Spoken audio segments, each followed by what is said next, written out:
Wrestling is trash.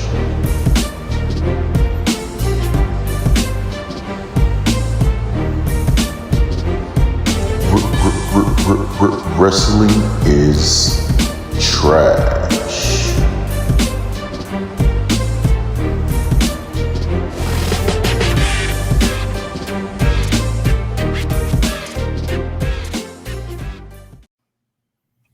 Boom! And ladies and gentlemen, welcome to episode 146 of Wrestling is Trash. I, of course, am host of this podcast, Lou from the BX, actually co-host of this podcast. My son, Nicholas the Great, Mr. Anaselli, is on assignment this week, so he will not be joining us. But, of course, Trash Boy number 2 is here, and I have brought a guest with me. But you already know this is the nonsensical wrestling podcast where we opine on the great sport of professional wrestling, past, present, and possibly the future.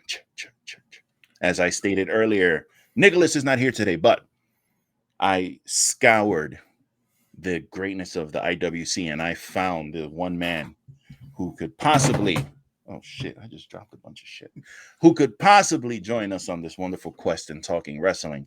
And that is the great A-ARon Mind Runner. So please, sir, if you can introduce yourself to the audience. Welcome, Wrestling is Trash to Wrestling is Mind Runner. Oh. Actually, this is definitely Wrestling is Trash. You can call me the Trash Man. It is an honor to be here, Lou. And I am not only the host of the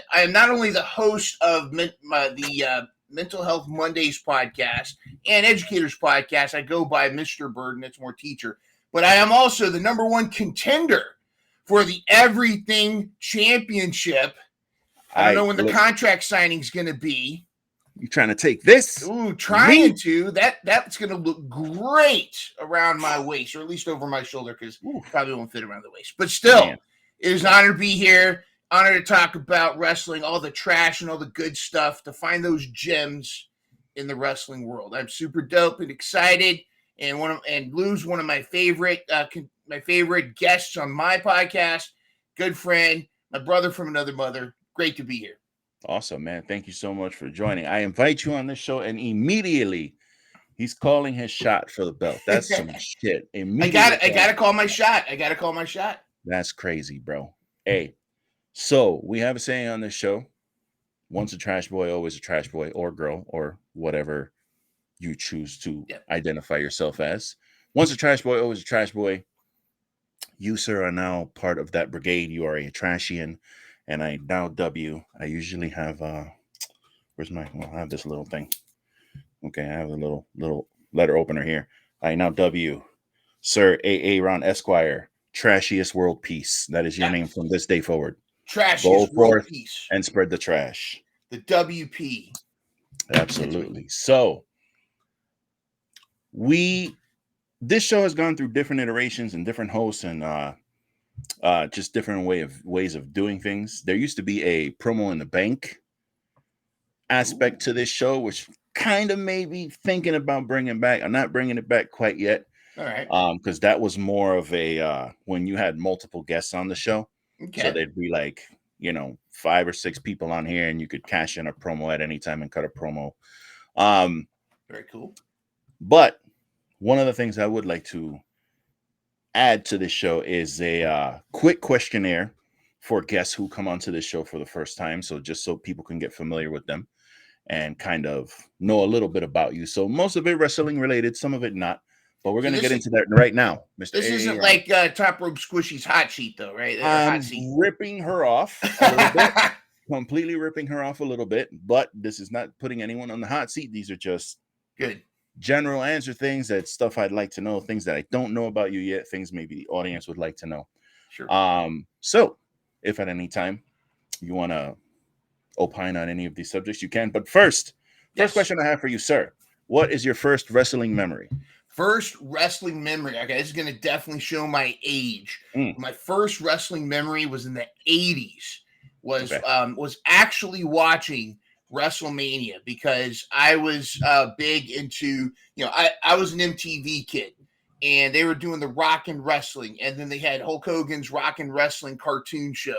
And so that's what actually pulled me into the world of wrestling. And, we're not gonna, he may have a different view. People may have a different view of him now, but back then in the 80s, Hulk was the man. Hulk Hogan. Yeah. But then I saw Jake the Snake, and I saw Ricky the Dragon Steamboat, and then Ultimate Warrior. I was a Warrior fan when he took the belt from Honky Tonk Man. That was great. But what really hooked me was actually later on in the 90s, the early 90s, when we had Mr. Perfect, Kurt Hennig, and the way that he could just bounce around the ring and the stuff that he could do, that got me. That was the first time it was more than just, beefy men slapping man meat kind of. That's when it really kind of hooked me. And of course, the characters. These are like characters off of a comic book wrestling in the ring. So, and I got to give a shout out to Roddy Piper too, one of my favorite heels of all time. Even though he wasn't always a heel, he was one of those anti-heroes that I just love.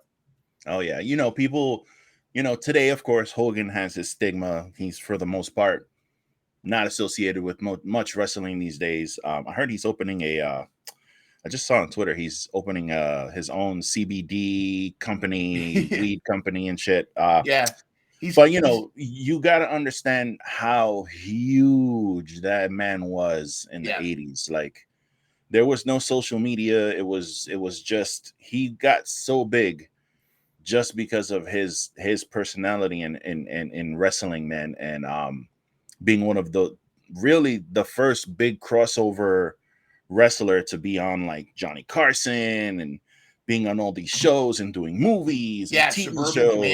Commando. Suburban Commando, No Holds Barred, Mr. Nanny. His story is interesting too. His story, like, granted, that's not going to work for me, brother. That's like a running joke in the locker room. But he was larger in life. Pre-steroid scandal, he was definitely on the juice, but he was larger in life. He comes walking into the ring. He looks like what you gonna do, brother? And it's funny too, because when Vince was forming the WWF at the time, he was trying to get somebody to represent all the different countries and nationalities. You had Roddy Piper, Iron Sheik, Nikolai Volkov. Originally, Hulk Hogan was supposed to have red hair and be Irish, and but that didn't work for him, brother. And I feel like by sticking with the blonde, that and Hulkamania running wild, that's where he became the hero that he was. He was freaking Mr. America, literally. Yeah. You brought up Mr. Perfect. Mr. Perfect is probably one of my all-time favorite wrestler, Eddie Guerrero, but Mr. Perfect he's up there in top 3, 4, 5. Yeah. And it wasn't even so much Mr. Perfect that I liked. I more fell in love with Kurt Hennig in WCW. Yeah. Because he used to put on these matches with Diamond Dallas Page in WCW. There's another one of my favorites. They were brutal, those matches. Like, it was almost like they actually hated each other. I don't know if they did or not, but I always felt like they actually really hated each other and hated working together. But that it was good shit, so they put them on TV, because those matches to me always seemed like they were kind of going at each other, and I really just enjoyed watching Kurt. But let us continue, because if we opine on every one of these questions, we will be here for I could do an hour on Diamond Dallas Page and Kurt Hennig, man. Favorites. Who is your current favorite male-female wrestler? All right, current favorite, as in still active, like full time. Like right now, who are you like feeling? Who are you loving out there? All right, this is gonna be my favorite male wrestler right now, and it's kind of weird because, I've always been a favorite of the super, like Diamond Dallas Page, all those guys, those type of guys that were like the underdogs that didn't quite get it. Right. My favorite wrestler right now is actually Swerve Strickland. And it's different because it's not so much like every time he wrestles, I love watching him in the ring. Now, granted, I could go on about Komandar or Bandito, a lot of these guys, Lucha Brothers, the Young Bucks, Kenny, Hangman, all those guys are great. But for like Swerve Strickland is my number one right now, and I'm really hoping that after Double or Nothing and after he and Keith Lee finish their feud, I really want to see Swerve Strickland versus Adam Cole. I want to see that kind of match. I want to see, and I want it to be a long feud because you could stretch it out. You know, he's with Brian Cage and those guys. You could bring in Kyle O'Reilly. You got Roderick Strong. You could do a feud like a not so much Undisputed versus Swerve Associates, but Swerve and Adam Cole in the ring would be tremendous. Yeah, I've been calling for Swerve and Omega for months. Like I was at a point where I was tweeting that out like every other like day because I like, dude, you know, I understand Tony Khan is in a precarious position as far as the talent roster that he has and who he has to push, and he's trying to get ratings up and he's trying to do all these different things. But dude, I really hope he does not drop the ball with Swerve Strickland. That dude he could be the biggest baby face in your company, and he could be the biggest heel in your company. He cuts the promo, he has it in the ring. Like, he has everything. He has everything. That's a dude that if I see him holding the belt up, I believe it. I'm like, yep, that's my champion. Because some people don't have that. Like Jungle Boy. Bro, there ain't a fucking rat's ass chance in hell that he's winning that match at the pay-per-view. And like, I don't buy him. And again, like him, like Jungle Boy, like Jack Perry, but I there's no fucking way. I don't see him holding up the AEW belt. It's just no chance. Yeah, he's not taking that. I have thoughts on that. I'm sure we'll get into the Double or Nothing card, and there's things that need to happen with Jungle Boy, but with Swerve, I think what's interesting is Swerve has a vision of the business. He knows when to turn heel. He knows when to drop hints. Like this whole thing with Keith Lee, you know, as stretched out and as convoluted as it's been, it's not because of anything Swerve has done. Because Swerve has given everything that's needed. He tried to put over Parker Bordeaux and Timmy the Meth guy or whoever, I forgot what his name was. But when he would like Tim the Tap Man, Timmy the Tap Man, when he would jump off of Keith Lee's chest and do a moonsault, I mean that's the stuff. And he knows how to sell in the ring too. Like when he like someone will kick out, he does one of my favorite things that a lot of wrestlers do, where they go, like the shock, he sells the surprise, and he like sells that emotion. He grabs his fucking braids and pulls them down right here. Yes, my only complaint is like, what the fuck? My only complaint with Swerve Strickland, he's got to ditch the COVID hood. I mean, whatever that thing he's wearing to the ring, I don't know what that is. He definitely is his own character and has his own idea about things. That I don't understand what that is. That's gotta go. I didn't mind the purple. I didn't mind the purple ski mask that he brought out like 2 weeks ago. That's fine. But that shit was just kind of weird. Any current female wrestlers right now that you are a fan of? Countless current. Now, there's always going to be a place in my heart for Thunder Rosa. There's always going to be a place. And I'm going to shatter people's opinions right now. I am also a Britt Baker fan. You can be a Thunder Rosa and Britt Baker fan. You don't have to get into the drama. You could be a fan of both. I think a lot of the dirt sheets like to spin that up, and I'm sure they don't get along. They don't have to like each other, but I like them both. And of course, one of my favorite up and comers who just got crowned the women's New Japan Strong champion, Willow Nightingale. Yep, she is probably my number 2, but my number 1. She hits hard. And she is the current AEW Women's Champion, Jamie Hayter. Oh yeah, she is my current favorite female wrestler right now. She is everything right now, and she is a great leader. She's a great champion. She's a great person to put the belt on right now. Yeah, we love Jamie Hayter on this show. She is she's one of she for me came out of nowhere, and like I instantly fell in love with her style when I saw her fucking first wrestle. Most memorable or favorite match? Okay, wow. Most memorable favorite match. I'll do 2. I'll do a classic and I'll do a recent.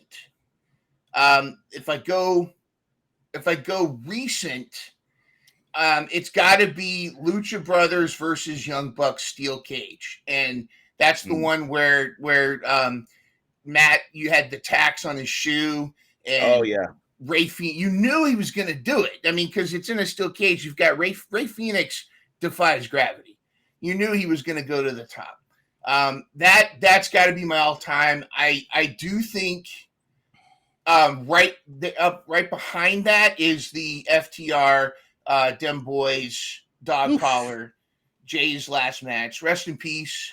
But that was insane, and there was so much story going on in that match. There was so much that it was incredible. And I could go on and on. I mean, the Brody versus Cody. I was also going to say Cody's last match in AEW against Sammy Guevara on the ladder match was tremendous. I mean, what a way to go. Oh yeah. If I was going to go historically, I would have to say one of the greatest matches. And this is, again, you got to think about the time that this happened. This isn't, a lot came out about both these dudes, and there was a lot of sour people, and they turned, and a lot of people didn't like them in the locker room. But at the time, little kid, little mini A-ARon was WrestleMania 6, Hulk Hogan versus The Warrior. Yeah, I mean, dude, that match. So I had an idea for, because of course when you start one podcast, you all of a sudden get an idea for 18 other podcasts. Never happens. I have a podcast that I want to do with my brother who lives in Jersey, and it's just timing wise we haven't really been able to do it. But the idea is to rewatch matches from, because he used to love wrestling as much as I did, and then he stopped watching for like 20 years, and he just came back last year for WrestleMania because he just fell into the hype of the WrestleMania and the Stone Cold and all that shit, and he was like, yo, what's going on? I want to rewatch it. So he's back, and I kind of wanted to do a podcast where we sit there and we rewatch the match and just kind of talk about like our headspace back in the day and whatever. And that's one of I have 2 matches downloaded to watch. That's one of them, and that was the first one that I wanted to do the first episode. But I was like, you know what? Probably the better thing to do is to do the Royal Rumble from that year. Oh yes, and then do that one because they correlate. That's one of my favorite Royal Rumbles of all time. I mean, that's tremendous. I mean, Royal Rumble. And there was so much storytelling because, you had $1 Million Man who last year was number 30. He gets number 1, and let's face it, he was kind of a caricature of like a Donald Trump kind of, money. Look at me, I'm all money. And at the time, he was feuding with Jake the Snake, and sure enough, he beats Coco Beware. He beats Marty Jannetty, and then the third person out is Jake the Snake, and the crowd just goes nuts. And that was such a great Royal Rumble. Hey, when you're gonna do it, if I could just nominate myself, let me know. I'd love to be a part of that too, if you'd like.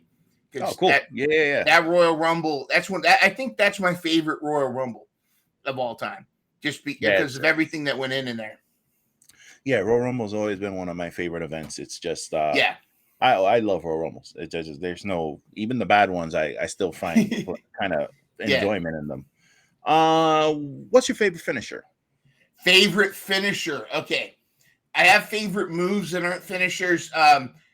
Favorite finisher, Mr. Perfect's Perfect Plex. I love it because of what it would entail for, with the keeping their leg and getting into the pen. I also my finisher when I was growing up, playing wrestling was Jake the Snake's DDT. If I was going to be a wrestler, that would be my I would do the finger and then DDT, my God, all of that, and any kind of aerial maneuver. I do like. I don't know if this is Adam Cole's finisher, but his Panama Sunrise is where I something about a Canadian Destroyer visually just looks so cool to me. Yeah, that should be a finisher. Like I really, one of the questions I had here is what's your least favorite thing about wrestling? And for me, that's one of my least favorite things is that finishers have become like setup moves. That Canadian Destroyer that's a devastating maneuver. That should be a finisher. If that's the next question, okay, 2 things, and they're equal, and neither one of them we have control over. And they're both part of wrestling, but it's what annoys me the most. And they're side by side. One is the injuries. You can't help it. And one of the things I have to say is it's not like so-and-so is unsafe or so-and-so, like, okay, for example, Willow won the New Japan women's thing. Mercedes Moné likely has got a broken ankle.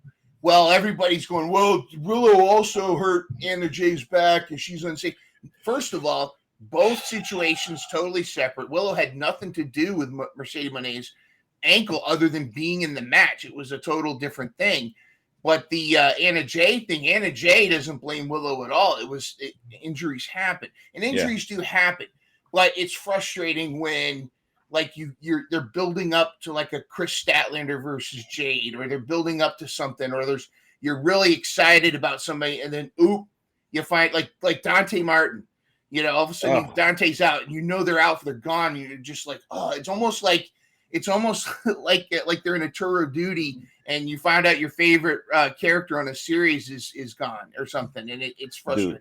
Dude, that shit. I saw horrific. I don't know if this is one of your questions, but if one of your questions is what was the most horrific injury you've seen in wrestling? No, that's it. That was that one, the Ray Phoenix arm. Yeah. Dax's arm getting ripped on the turnbuckle. No, I can't even. It's not one of the questions, but it's like, dude, when I saw, you know what fucked me up about Dante's injury? The look on his face when he looked down at his foot. Yeah, like I got a cold chill when I saw the look on his face, because I'm gonna keep it a buck. I'm a pussy. When it comes to wrestling, I've said it before on this podcast. Like, I've tried to watch GCW. Yeah. And I can't watch GCW live. I can watch it when it's already aired and I know no one died. Yeah. Or was horrifically maimed. Then I'll watch it. But watching it live, I can't, because I'm literally like a little kid trying to watch a horror movie. I'm watching these things like this. I'm like, oh my God, please don't die. No. And it's like, I'm not enjoying this.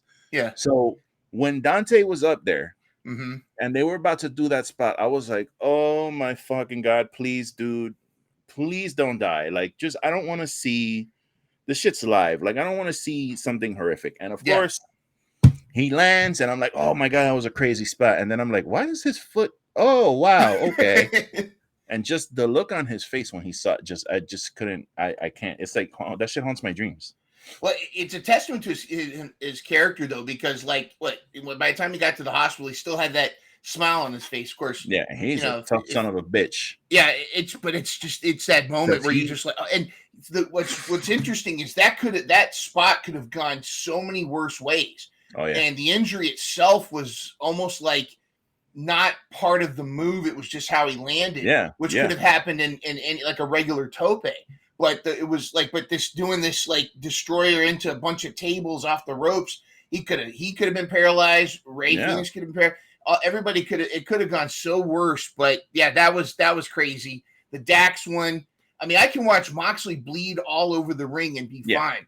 I mean, it's almost comical at this point. Like when Evil Uno was bleeding through his mask and it was like crazy. Squirting out. It was almost like Monty Python. But yeah, it's those real injuries that just do you think? Oh my God! Do you think that that some of us? What's that? Just to interrupt 1 second. Keep that question in your mind. Yeah. Ooh. So the PlayStation conference is happening right now. I didn't realize when I made this appointment that I did it at 4:00, which is the PlayStation conference that I was so looking forward to watching live. This is totally fine because I'm having a great time with you, and I can watch this afterwards. It doesn't matter. But Metal they're Gear? remaking motherfucking Metal Gear Solid for PS fucking 5. Let's go. Oh, dude. Okay. Do you remember the question you just had? Because I just almost lost my mind. Yeah, it was something about Solid Snake, I think. No. Yeah. No, what I was going to ask is this, do you think that, I mean, us as wrestlers, first question is, did you watch live when Owen Hart passed? Like, I mean, obviously we didn't see it, but you saw the reaction of Jim Ross and Jerry. But did you watch that live? Or you kind of? So I was watching wrestling at that time pretty hardcore, but I did not see that live because I there was no way I was affording $60 pay-per-views when I was that age. There was just no way. And my mom was definitely not paying for that shit. I didn't see that live, but I was watching wrestling and heard about it afterwards. That's like my biggest fear. Like, and I will say it takes it, like when Matt Hardy got the concussion, I think it was All Out. Oof, I want to say 2020. That was 2020. The one where he was wrestling Sammy and he got a concussion, but he still tried to finish the match. That was hard to watch. And that actually, I think that actually kind of tainted the whole pay-per-view for us. Because up until that point, we're all cheering and yapping and all this. And then after that, the whole room, we're the watch party we're all just kind of sitting there. Like, is he okay? Is he all right? Do you think Tony is kind of like has a responsibility to kind of like have a meeting with his talent? Because I've said this before on here. Do you feel like he has kind of like a responsibility? Again, I'm repeating myself, but should he have a talent meeting and be like, guys, listen, I know you want to go out there, you want to go nuts. I'm not trying to hinder you, but God damn it. Some of this crazy shit, you got to either really practice it or you got to run it by me or we got to figure out something here because we can't keep having this like Dante Martin shit happen. I know it happens. People get hurt. Wrestling's dangerous. People seem to think, it's fake. Yeah, it's fake. You get in there and do it. You get in there and try that shit. Fall on my ass. But do you feel like Tony should have some type of talent meeting at some point? Or maybe he has already. I don't know. But to kind of like curtail these activities? Again, not being there, but just from listening to different talent talk and interviews, just and things that Tony has said, and it's hard to read because when you get stuff from the dirt sheets or whatever, they blow things on spin. But just from actual wrestling, actual quotes from actual wrestlers and interviews, and actually hearing from things that Tony has said, I feel like he's brilliant. He's almost like autistic level genius with a lot of the stuff. I think he struggles with confrontation. I think because he doesn't want to hurt people. I think he doesn't want to hurt talent's feelings. He wants to build them up. He's very yes. What I love about Tony is he can switch from businessman to fanboy in mid sentence. He can in a scrum. He can be like, well, the third year hugs people. Yeah, he'll sit there. Well, the third quarter numbers were great, and then come here, Claudio, and all this stuff. And I don't see why that's a negative. I would want my boss to be that excited about me being in their company. I do think, though, that what makes AEW, what's AEW's and Tony's strength. Oh wow, is that? I don't know what the hell that is. Is that Final Fantasy? That's dude. That game looked. I don't know if you saw the state of play that they did a month ago for Final Fantasy. It was like 22 minutes of just Final Fantasy. That fucking game looks phenomenal. I was gonna pre-order it, but I have Diablo 4 coming and in 2 weeks, and I'm gonna be. No one's gonna be able to reach me for like at least a month. This is gonna be Lou on the Wrestling is Trash podcast. It's gonna be like this. Yeah, Bianca Belair is great. Yeah, I hate the fact that I keep looking back, but I'm expecting Spider-Man and Wolverine. So dude, I'm super excited. We could go off that. I mean, I think that Marvel's getting ready to kind of come back into better movies with Deadpool 3. I think we're getting close to a live action Miles Morales. So let me tell you something. I do like the animated stuff though. Oh yeah, I've been on like a movie watching spree lately. I went through like a movie. I went on like a TV series spree where I watched a bunch of shows back to back, and now I'm like, binge. Now I'm in the mood to like go to the theater and watch these movies. So recently I saw Evil Dead Rise, Dungeons and Dragons, Guardians, and there was something else that I just went to go see. Good picks. Guardians of the Galaxy didn't advance any of the crazy storylines, all the shit that we got going on in the MCU right now. They didn't answer any of it. They didn't explain anything. Yeah. They didn't say what's coming in the future. They didn't talk about what happened in the past. It's like all the shit's going on and they didn't harp on any of it. But that fucking movie, have you seen Guardians? Yes. Man, tremendous. For me, listen, that that movie's in my top 5 in Marvel movies, and I don't even think it's 4 or 5. Okay, that movie was. If a movie could, the thing is with that movie, it's like it made me laugh. It made me. I'm not gonna say it made me cry, but it made me laugh. It made me feel sorrow. It made me feel happy. It like I was excited. I was sad. It like all these different emotions off a fucking movie about a goddamn raccoon and a living tree, and it's like that's incredible, man. Like that's really a credit to James Gunn to just take these characters and continue to show them like a love and a reverence, and for 3 films, not only the 3 films, because they've been in other stuff too, but just the fact that he wrapped up all these storylines as far as things that have happened with the Guardians of the Galaxy. I gotta give him credit, man, and it makes me very excited to see what he's gonna do with DC, because DC, I'm super excited. I wish he would stop fighting with trolls on Twitter. But, don't worry about them, because they're never gonna go away. Him and Tony Khan. Focus on your shows. Yeah, and Matt Cardona apparently is fighting with everybody on fucking Twitter. Yeah, but Matt Cardona, I give exception to, because that's his character. He's playing. He's the king of the indies, you know, and he's fighting everybody. And that's almost an MJF thing, where I don't think he may not be as into it as he pretends to be, or maybe he is. I don't know, but like I think that that's a guy. That's a whole other topic. Is like the wrestlers that have left either like major promotions, whether WWE or AEW, but have had arguably better success as an independent. Joey Janela, Matt Cardona, and a few others that you could put there. Like Matt Cardona has established himself as unarguably the king of the indies. You know, when he came out, I think it was Nick Gage at GCW when it was supposed to. They thought it was Moxley. He even did the shoulder thing, and he took the hood off, and it's Matt Cardona. Everybody, he got so much heat, and the way he turned the GCW championship into this god awful like monstrosity. It was. I mean, that's true. I love heels like that. I think one of the greatest, and this is no hyperbole, I think one of the greatest wrestling calls of all time is whoever that was calling that GCW thing.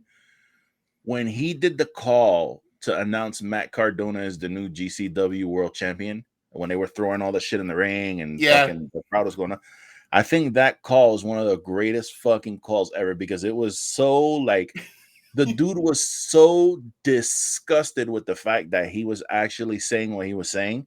Yeah. And the call's so great because he's like, "Your winner and new GCW world champion, Matt Cardona." While everyone's throwing shit and booing, and he's standing there doing the bro, that was one of the greatest calls ever. Oh, I love that. I love that crap, man. Like that's give me that. Yeah. That's like delicious steak to me when a heel knows their role. When somebody knows they know their role and they're just getting that heat. And it's not cheap heat, but like because that's the equivalent of like, like you want to rap artist of the year goes to Barry Manilow, or something like that. You're just like, what the lead, and of course he's eating it up, and I think that was good. I think Joey Janela gets a lot of unappreciated heat. I think sometimes people misunderstand. A lot of times he's playing like his Florida Man character is hilarious. When he showed up at the school board meeting about masks, and he dressed up as Florida Man, and he's all like, "These masks, I'm just frustrated." And lately have you seen when he showed up at Hulk Hogan's barbecue karaoke? No. He shows up. He goes to dressed up as the Florida Man, and I guess you sign up to do karaoke. And he did "Proud to Be an American." I was hoping he was going to do Real American, but he did this "Proud to Be American." He was "Let's Go." He did this whole "Let's Go Brandon," MAGA, all this kind of stuff, and it was just like Brian Knobbs is like sitting next to Hogan, and the look on Brian Knobbs' face is like a meme in itself. He's just kind of like, like this. Like, what the hell is wrong with this guy? But it's Joey Janela deserves more credit than he gets. I think a lot of folks dismiss him as wrestling trash. He's another one that I have to wait and see if he does. Make sure he doesn't die before I watch his match. Yeah, I just saw him in because I watched a GCW show, the one where Masha Sanamovich beat Nick Gage for the title. I watched that show, and on that show, Joey had a hardcore match with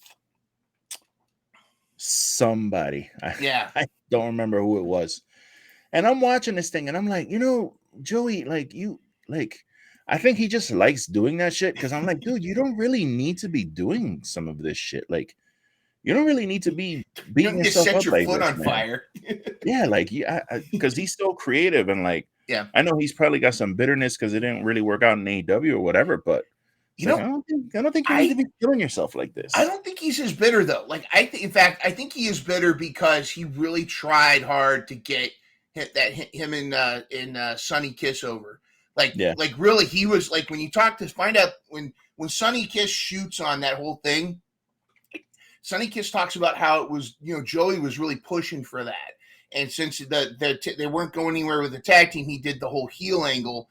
Right. And it all played out on Dark. And really, their last match where Sonny Kiss was like the concrete rose and kind of went a little hardcore on Joey, it's one of the best Dark matches.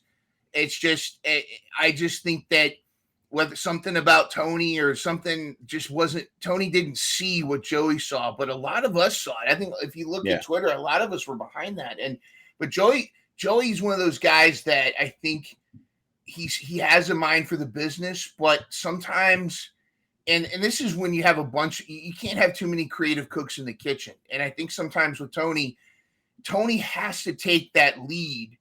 I think he's very open to people's ideas, but if he doesn't do your idea, you got to just kind of roll with it. And I think that's probably why, that might even be why Cody left, really, is that Cody had an idea for his path, and we can talk about his path, and if that was a success, there's another person that left AEW. I think it was an upgrade for him. But I think that it kind of goes back to what you asked me earlier about Tony Khan. I think Tony Khan has a problem with confrontation. I think he doesn't want to hurt people's feelings. He's open, but he doesn't know when to put the foot down, and he doesn't know when to really just say, hey.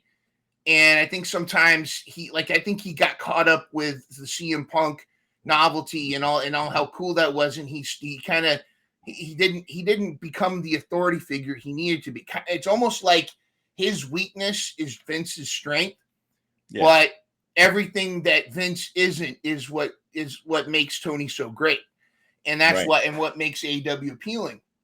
But I think also that comes down. But what I do like is he's slowly made the moves to improve that. Making Tony Schiavone much more involved in a lot of that, in a lot of the social interactions. I mean, it seems like Tony's the one that goes to talent and says, "Hey, knock this off," or "Hey, this is what's going on."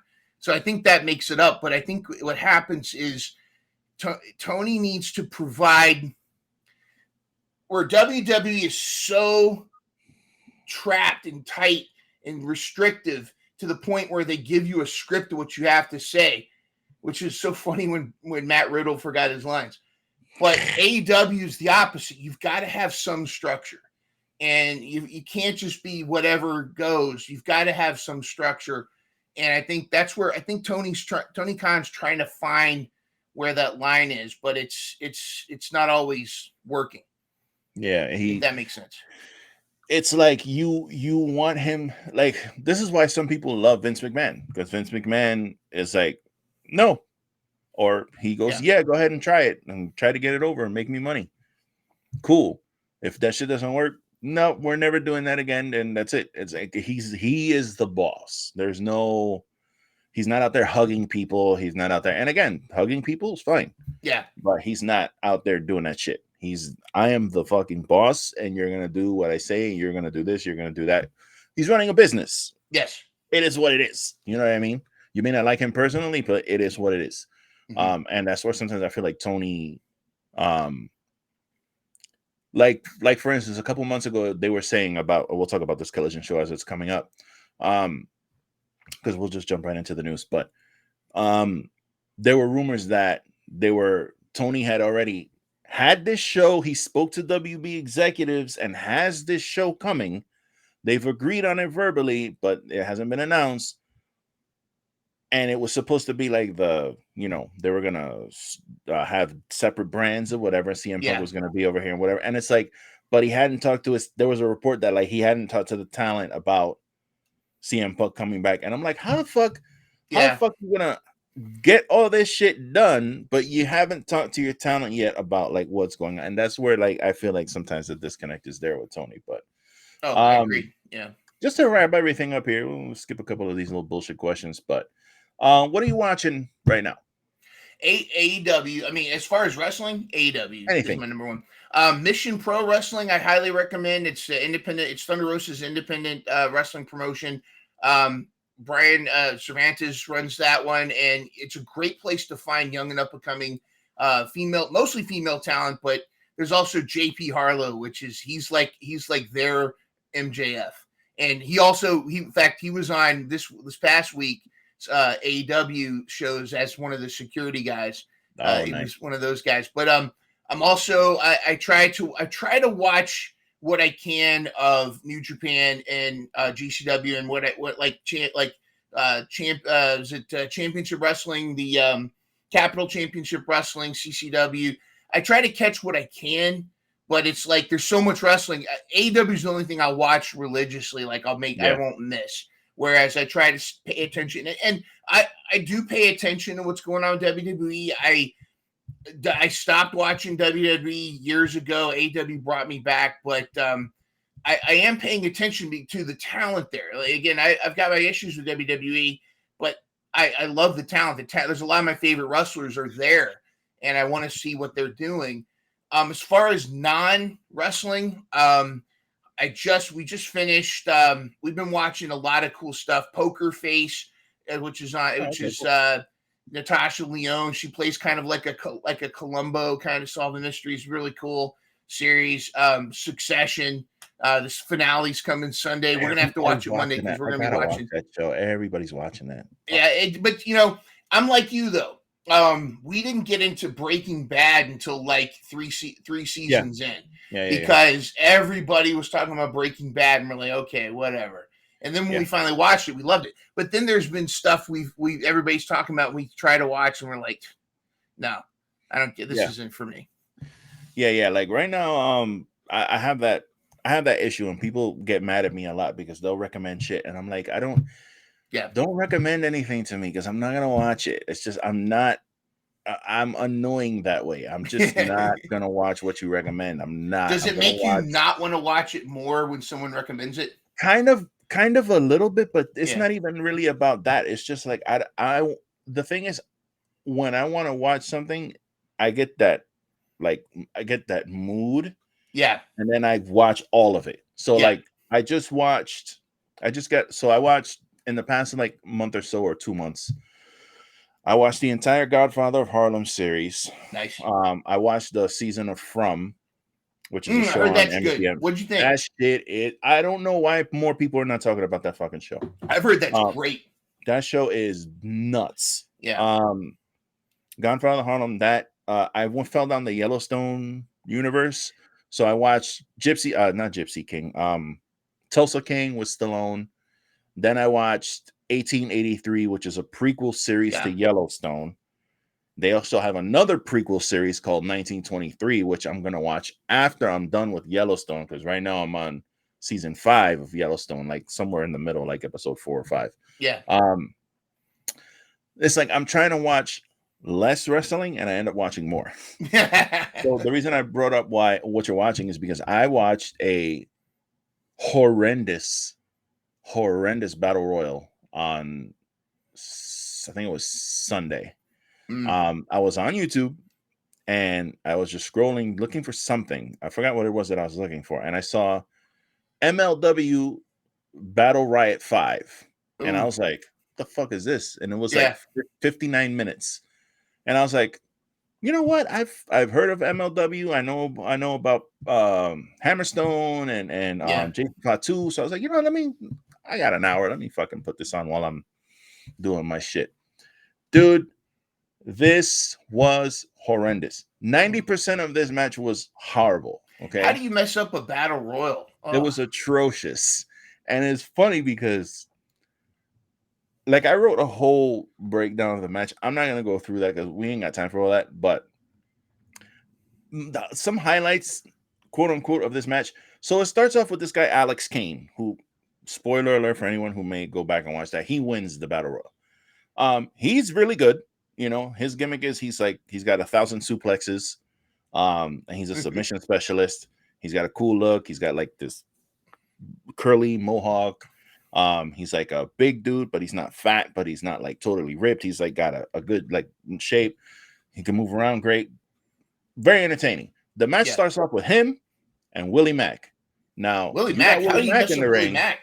You got Willie Mack in the ring. You got yourself a good match happening. Now, this battle royal, the rules are every 60 seconds, another combatant joins the battle royal, right? Okay. So that doesn't give the guys a lot of time in the ring to kind of get some shit in. It gives you literally 1 minute to get some shit in before another guy comes in.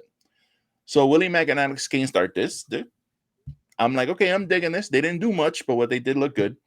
The third contestant to come in is Jesus Rodriguez, which is Ricardo Rodriguez from WWE, the guy who used to announce Alberto Del Rio when he came to the ring. Yeah, I know the guy. Yeah. And he comes out and announces himself into the ring. All right. Gets in the ring and wrestles in a full fucking 3-piece tuxedo. Doesn't take his vest off.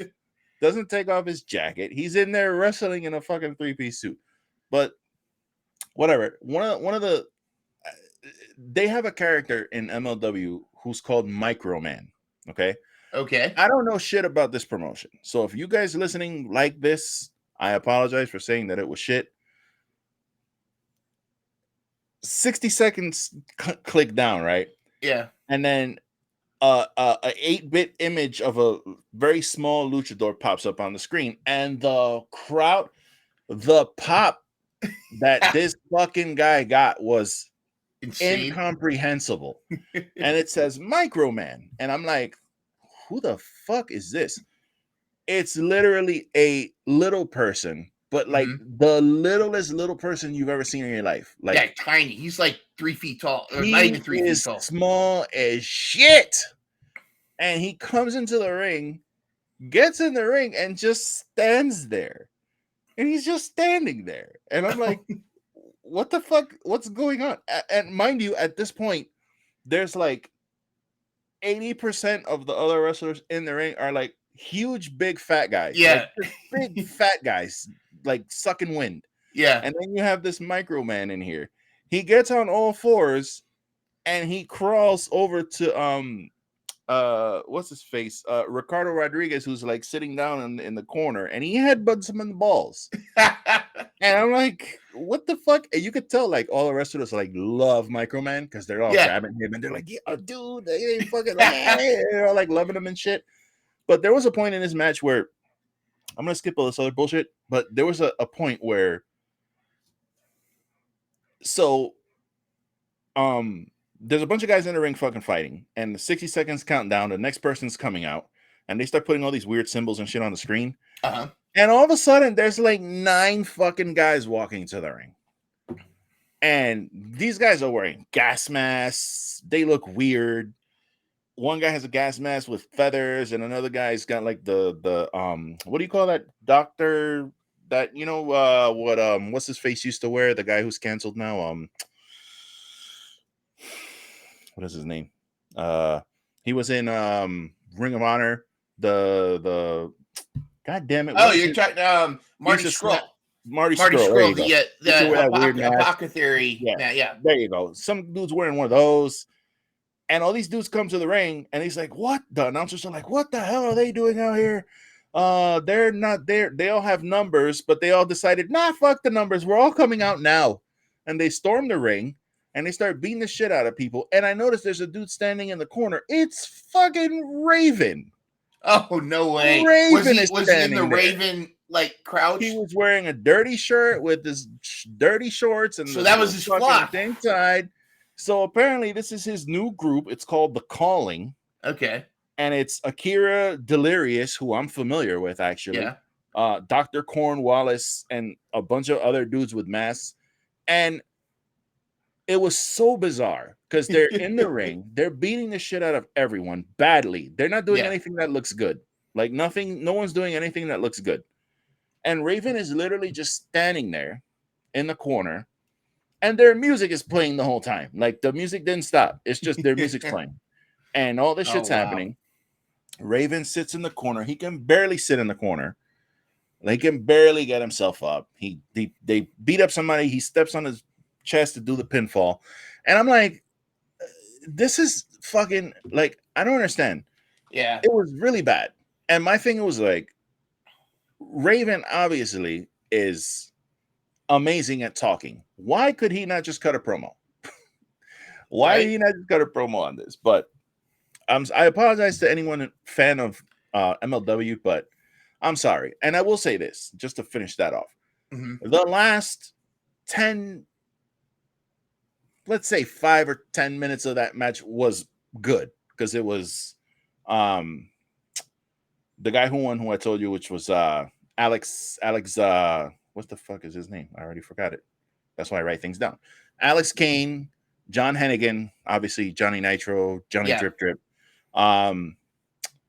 Davey Boy Smith's son, and Shigeru Irie, I think his name is. Okay. They were the last 4. The end of it was good. It was good. Mm-hmm. But my God, Duke the Dumpster Drosy showed up. And some guy was trying to pull his prosthetic leg off. I don't know what the fuck. Snitsky showed up. Really? In this match. He was in the match for like 15 seconds. Taya Valkyrie, for some fucking reason, decided to join in this battle royal. It was just. It sounded like pure chaos. I mean, it almost seems like one of those train wreck battle royals that is almost as awesome as it is bad, like a B movie. Do you remember like the GCW? Was it GCW that had the too many people battle royal or something? Like everybody came out. Like every it was like 60 people wrestling in that whole thing. I don't know. That's interesting, but MLW is probably trying to do whatever they can to get eyeballs. Because they're not, they're not really even on Impact's level, as far as getting attention. Nothing against any of them, right? But you gotta do what you gotta do to get, and they gotta. It's interesting too because every promotion's trying to find their identity. GCW is known as essentially like the heart. It's almost like the ECW of the Indies is GCW, and you've got Impact. That's kind of Impact is Impact. Yeah, I got nothing against Impact. Some of my favorite people are on that. Their live show is really fun. Yeah, like they have a really fun live show. It's very fan friendly. It's very cool. There's a lot more storyline going on. In some cases, it's almost like skit comedy. Some of the storylines. And their meet and greets are awesome. Their meet and greets are fucking awesome. Everyone, like the last one I went to, Mickey James was there. It was Mickey James and Joe Hendry and what's his name? The Sam Adonis. Not Sam Adonis. Someone else. I forget his name. Was it Dirty Dango? No, it was Sammy Callahan. Sorry, Sammy Callahan. That's why I was thinking Sam. Unfortunately, I only had enough money to get to see Mickey James, but what was cool was that she was taking a while. And her people came down and we were all waiting in line for her. I kind of felt bad for Joe Hendry because they were sitting there and like he only had a couple people go because we were literally all waiting for Mickey. Oh, you kidding me? I believe in Joe Hendry. Yeah, and their people came down and were like, look, Mickey's coming. She's apologized for being late, but she says don't be in any hurry. She will sit and talk to every single one of you for however long you need to talk to her and say whatever you want to say and take your pictures and all that. So no worries. And she came down and she was amazing. She was fucking amazing. So their meet and greets are always really good. She's probably one of the best female wrestlers of all time. She as far as overall impact to the overall impact to the industry. You know, I would put her man. up there with the legends there. And you know, just really quickly about Joe Hendry, he's one I would love to see in AEW, just because of his promos and his when he did the Matt Cardona's Edge's bitch. That if you go, I actually have on my YouTube page, I have a playlist just called "I Believe in Joe Hendry," and it's all of his classic intros, all the way back when he was just in Scotland. And he does like he did the one he did when he was wrestling. I think Alexander Wolf. He's got one called "I'm an Axeman," and it's instead of Ass Man. And just all. And the best one is he wrestled Scotty 2 Hotty, and he did the "Living on a Prayer" by Bon Jovi. He did. He goes. He's got to hold on to his past because he wasn't quite as over as Rikishi's ass. And it's tremendous. He's super creative, man. Yeah, I think he would be great. He would be a great addition to AEW down the line. But I don't know. We'll definitely see. But I Impact is what I would be into if AEW didn't exist. Yeah, because it's more of a time and investment thing at this point, because I really like what they're doing. I have to catch bits here and there, and I just can't commit to it like I have with AEW. Yeah, it's hard. But the good thing about Impact is that they used to have a lot of issues with their TV. Like, it was almost impossible to find those fuckers. They were just they were on Spike TV, Sky Canada, and it was hard to find them. But now they have their own YouTube channel where you pay $1 a month and you have access to all the weekly shows. So you go watch whenever you want. You can watch every episode of their shows. Yeah. And their pay-per-views are 30 days after they air. They're on there, so you can watch the pay-per-views. Yeah, I might have. This is not an ad, but it's just very cool. Unofficial sponsor, Impact Wrestling. Yeah, hell yeah. But as far as MLW, again, I'm gonna give them another chance. I'm gonna see if maybe I think one of their pay-per-views is on YouTube now, because they're trying to get a presence on YouTube. I'm gonna give them a chance. I'm not gonna judge them based on this battle royal, but that shit was. What bothered me about it so much was that a lot of the guys in there were very not good at wrestling. Yeah, well, like, I mean, at one point, literally, when there's a point where who was it when he came in? Little Guido from the FBI, he's also there. Yeah. So he comes in and literally he gets in the ring and all the big fat guys are just there. They're just watching him. They're literally just standing there and watching him. Nobody moves. And terrible. I'm like, what the fuck? What am I watching, dude? But again, I ain't one to judge anybody about, I ain't one to judge fat people. I am a fat person.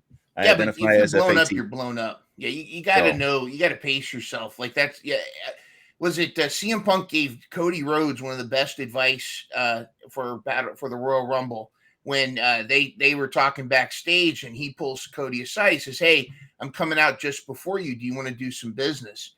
And Cody's had no clue what he was going to do. And you got to hear Cody tell the story because he tells it better.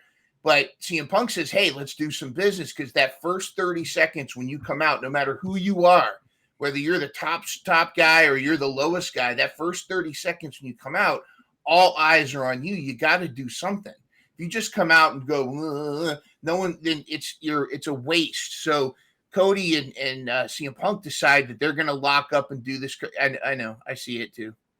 I see it. What the fuck is happening? You wearing the black suit? You got Venom powers as Spider-Man? Oh, that's sick. Holy fucking shit. That's sick. Oh, dude.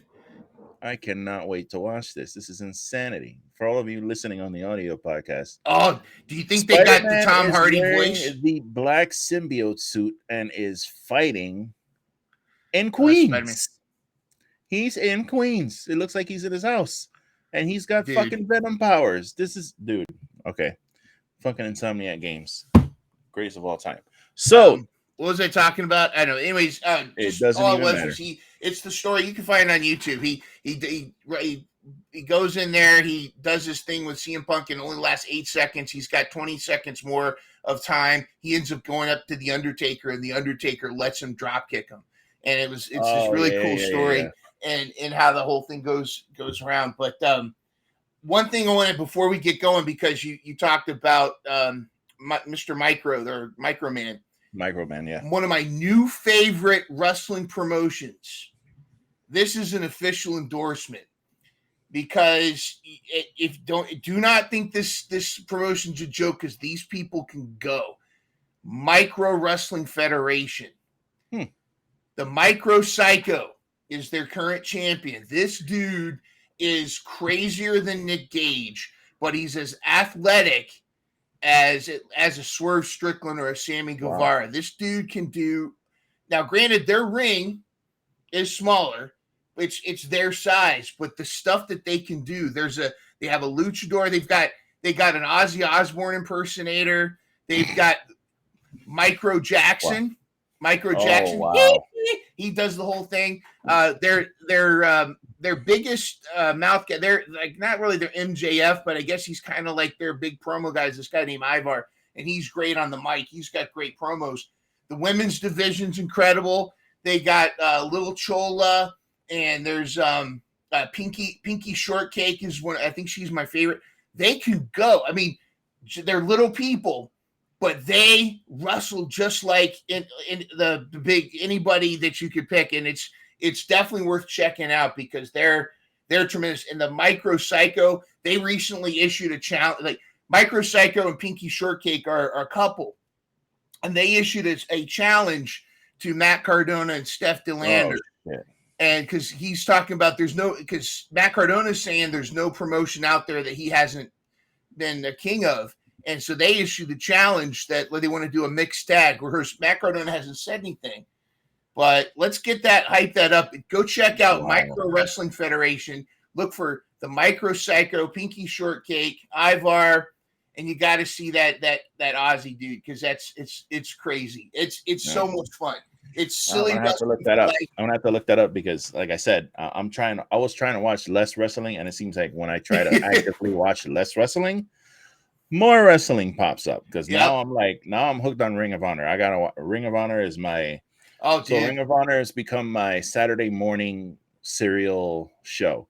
I watch it Saturday morning because usually on Thursday I'm busy doing other stuff. I got you one question about Ring of Honor. Yeah. Who do you think is the star of Ring of Honor? And I bet it's the same person I'm thinking of. Oh, it's Athena by far. Boom. Athena is love Samoa Joe, love Claudio, love Eddie Kingston. Eddie Kingston is my guy. Yes. Shout out to Eddie Kingston. He just had back surgery, speedy recovery and all that.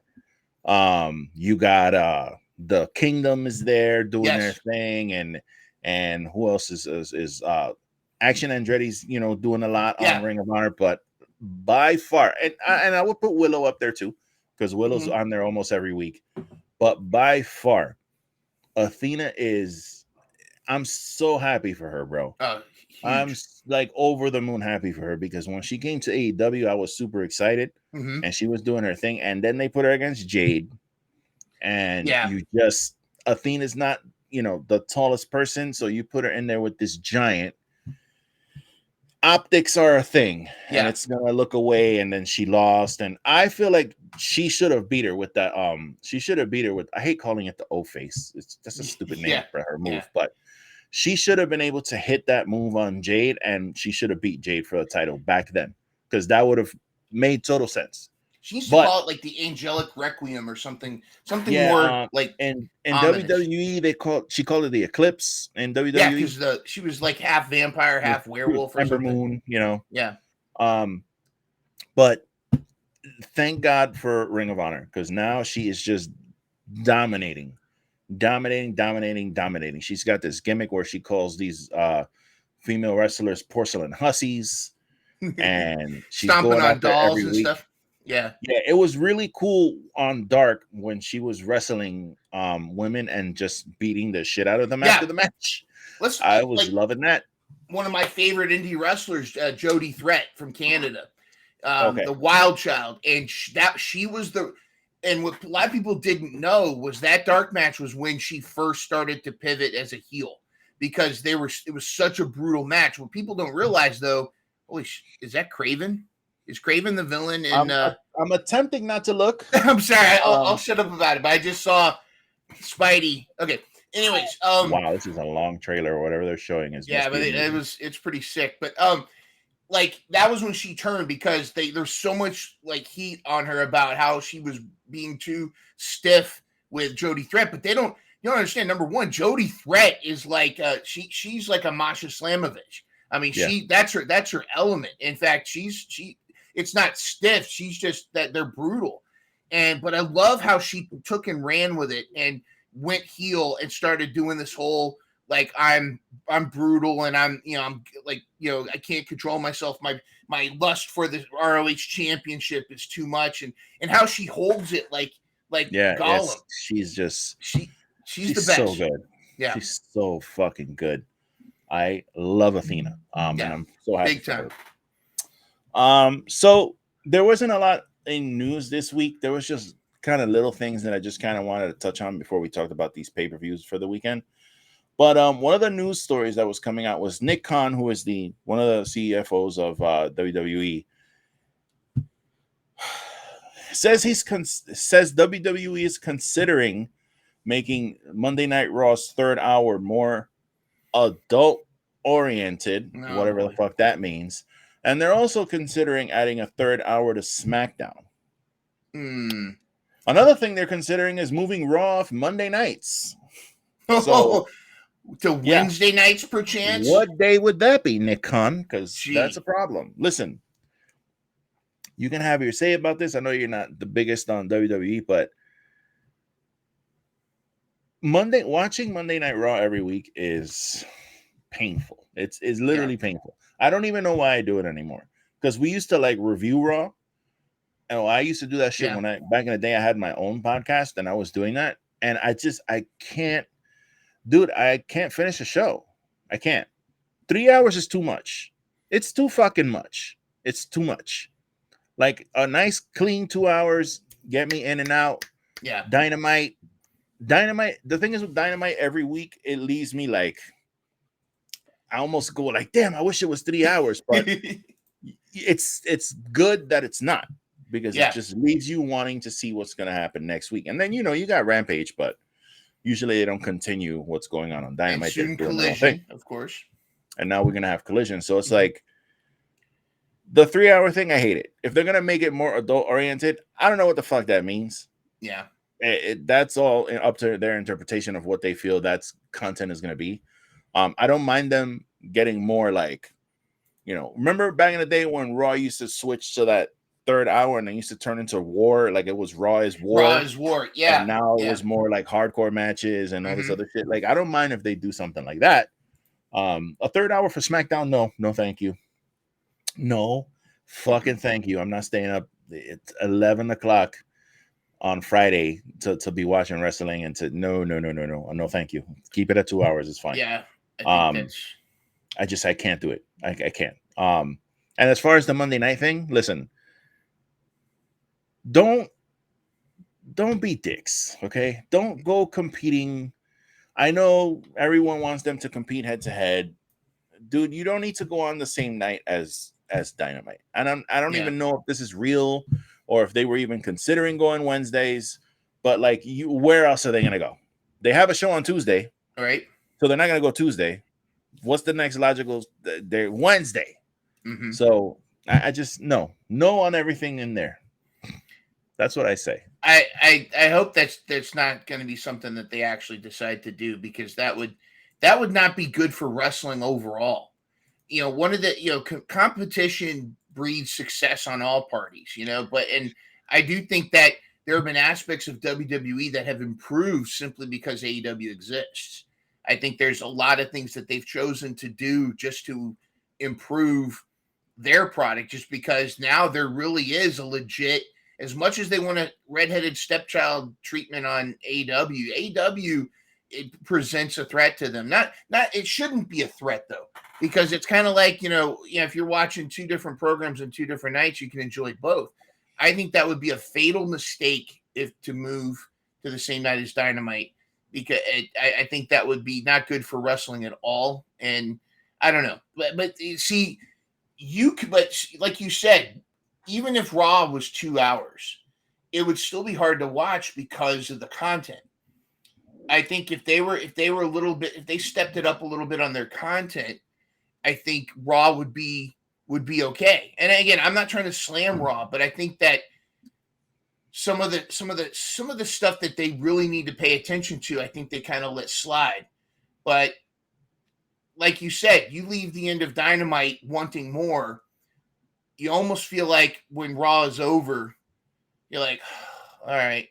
Yeah, like that. And I don't know what they plan on doing for that third hour. I mean, obviously the Fight Club idea didn't work out. I don't know if they're going to try to make the third hour like an Attitude Era, like Braun panty matches again or whatever. I don't know. I think the only good thing that came out of that goddamn fight pit thing was when they had Marina Shafir show up. Yeah. And she beat the shit out of the Iconics. That was tremendous. Yes. But now, other than that, it was a fail. Yeah, I don't know. I don't know what they were thinking. I mean, it's nice to try stuff, but I don't know. I think sometimes they just throw stuff on the wall to see if it sticks. And that was so weird. It really was.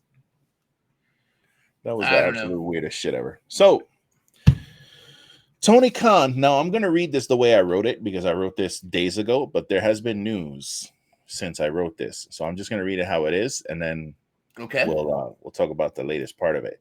So Tony Khan is announcing the first location for Collision tonight on AEW Dynamite.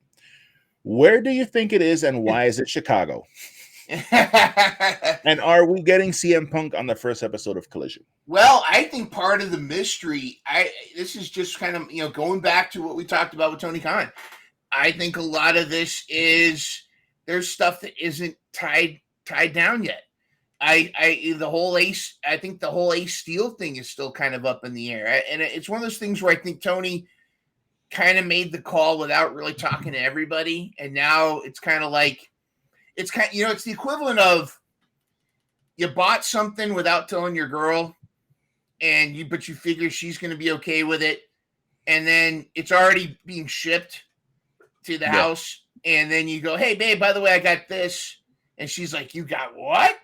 And then, but you now you have to close her on it, but it's still, I think that's kind of what's going on here, because apparently, see, I think one of the worst things in WWE is the brand split.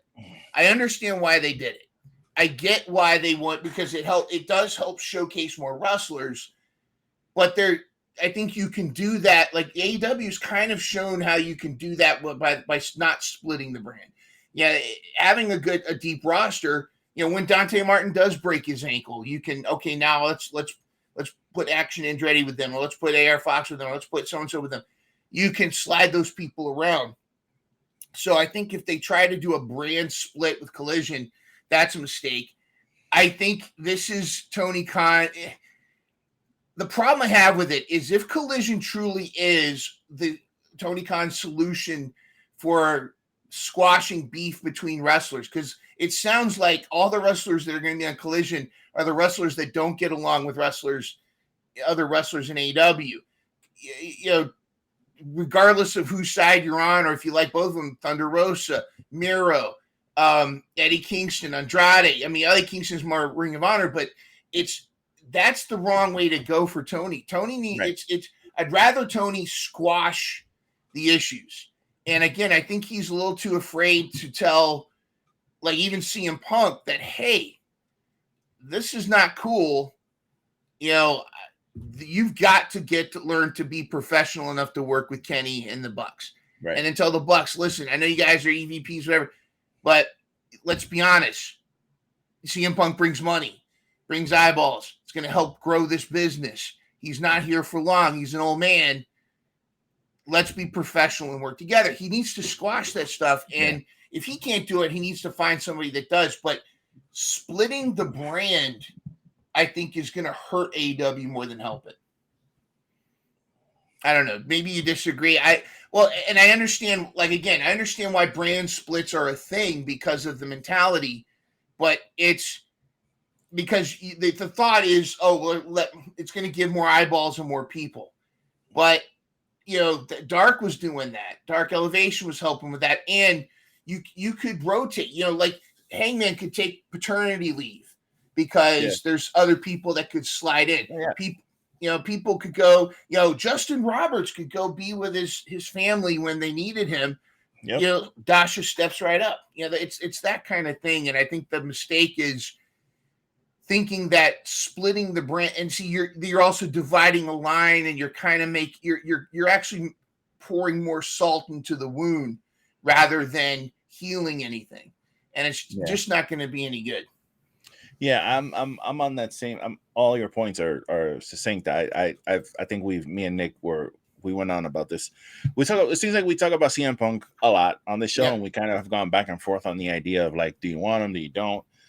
I want him back. I'm fucking. That's it. I'm done. I'm on the CM Punk train. I fell down the CM Punk promo rabbit hole like a couple days ago, and I was watching promos that I'd forgotten about in WWE. And it's just like, man, you know what? This guy he has an allure when he grabs the mic. Like for me, I'm captivated when he's talking, and I'm interested, and I want to hear what he has to say. And I'm here for the chaos. I want to see what's going to happen, because it's one of my favorite things about AEW is how unpredictable things have been. Because I've gotten to the point in WWE where even like I told you, my brother stopped watching for many years. He started rewatching, and it was funny because there were pay-per-views coming up, and he's like, "So what do you think is going to happen?" And I go, "They're going to have a match. Goldberg's Brock's gonna come out. He's gonna fuck them." It was some match. I don't remember what it was, and I told him exactly what was gonna happen, and it happened. Yeah. And he was like, "What the fuck? How do you?" And I go, "Because, dude, I've been watching this shit. It's WWE. They're very, for the most part, formulaic. It's very predictable. You know where they're going. Yeah. Like for the most part, I will say I've been surprised with some of the Bloodline stuff and some of the stuff they've been doing.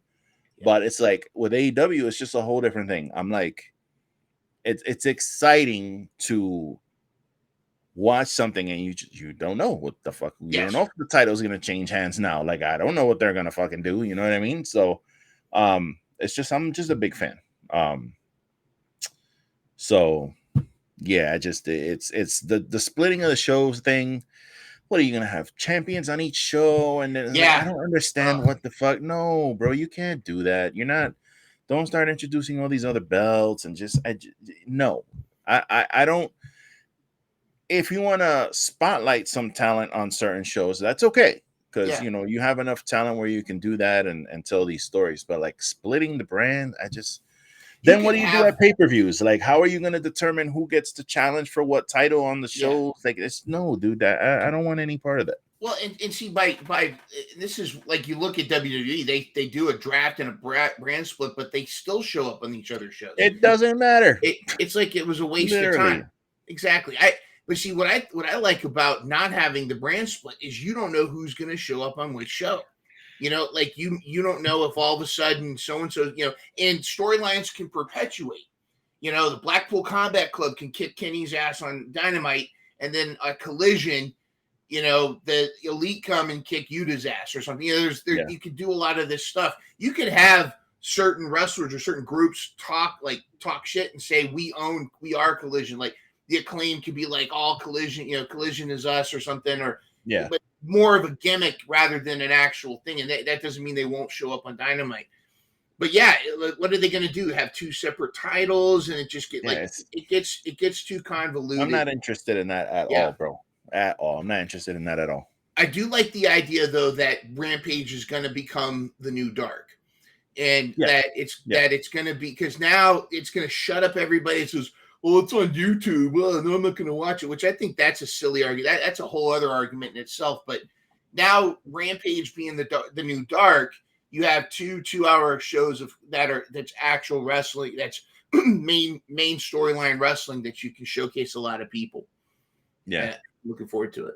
Yeah, I enjoy that. I'm actually looking forward to how they do the new Rampage, because I'll be honest, Rampage, I used to watch it religiously as part of AEW package, and just between them switching the days and the times randomly, like it's like, dude, I'm sorry, bro. I'm actively trying to watch your product, and I feel like you're purposely fucking me with like these constant. And I get it, sports, and they have to get preempted. They got to move stuff around for hockey and basketball. I get it, but like you're literally announcing it in the middle of Dynamite. Oh, State Rampage on 3 a.m. on Saturday morning. Like, hey, bro, what? Yeah, like noon on a Sunday. Yeah, at least it's not TBS time. 3:05 on a Sunday.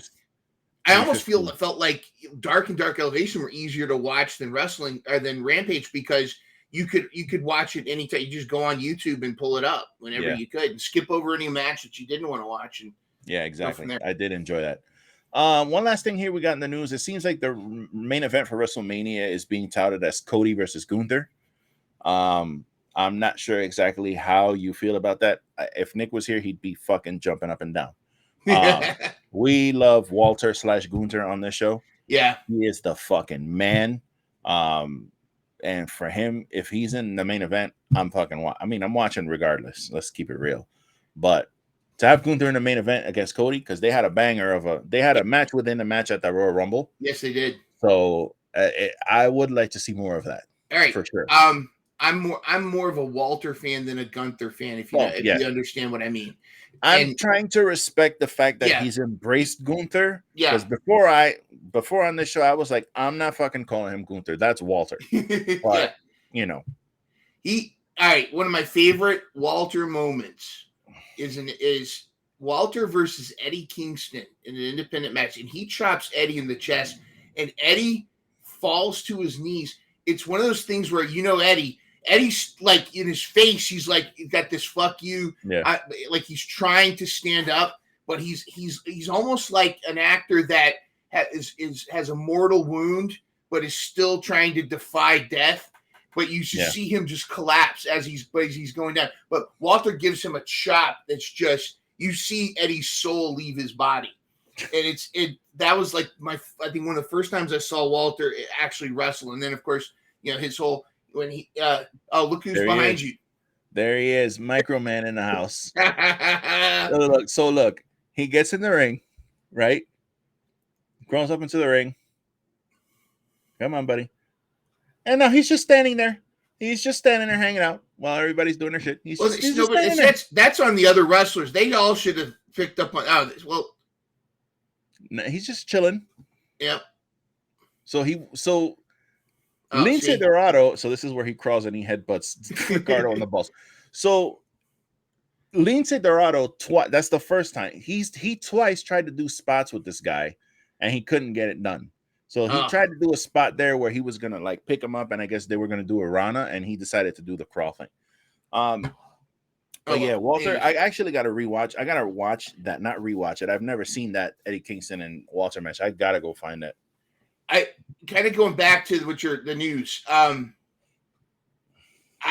think Cody going to WWE was the best for everybody, and I think that Cody, despite his pec tear and everything, that was tremendous.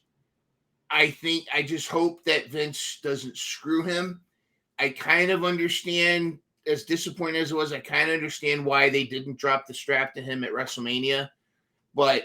Yeah, they've got to do more of a story with him, I guess. But that match will be fire, no matter what. But Gunther, Walter, whatever you want to call him, that will be tremendous. They'll build it. Cody will get the promos going. They'll know how to do it. It's just that my faith is my skepticism is not with Cody or Gunther. My skepticism is with the WWE machine.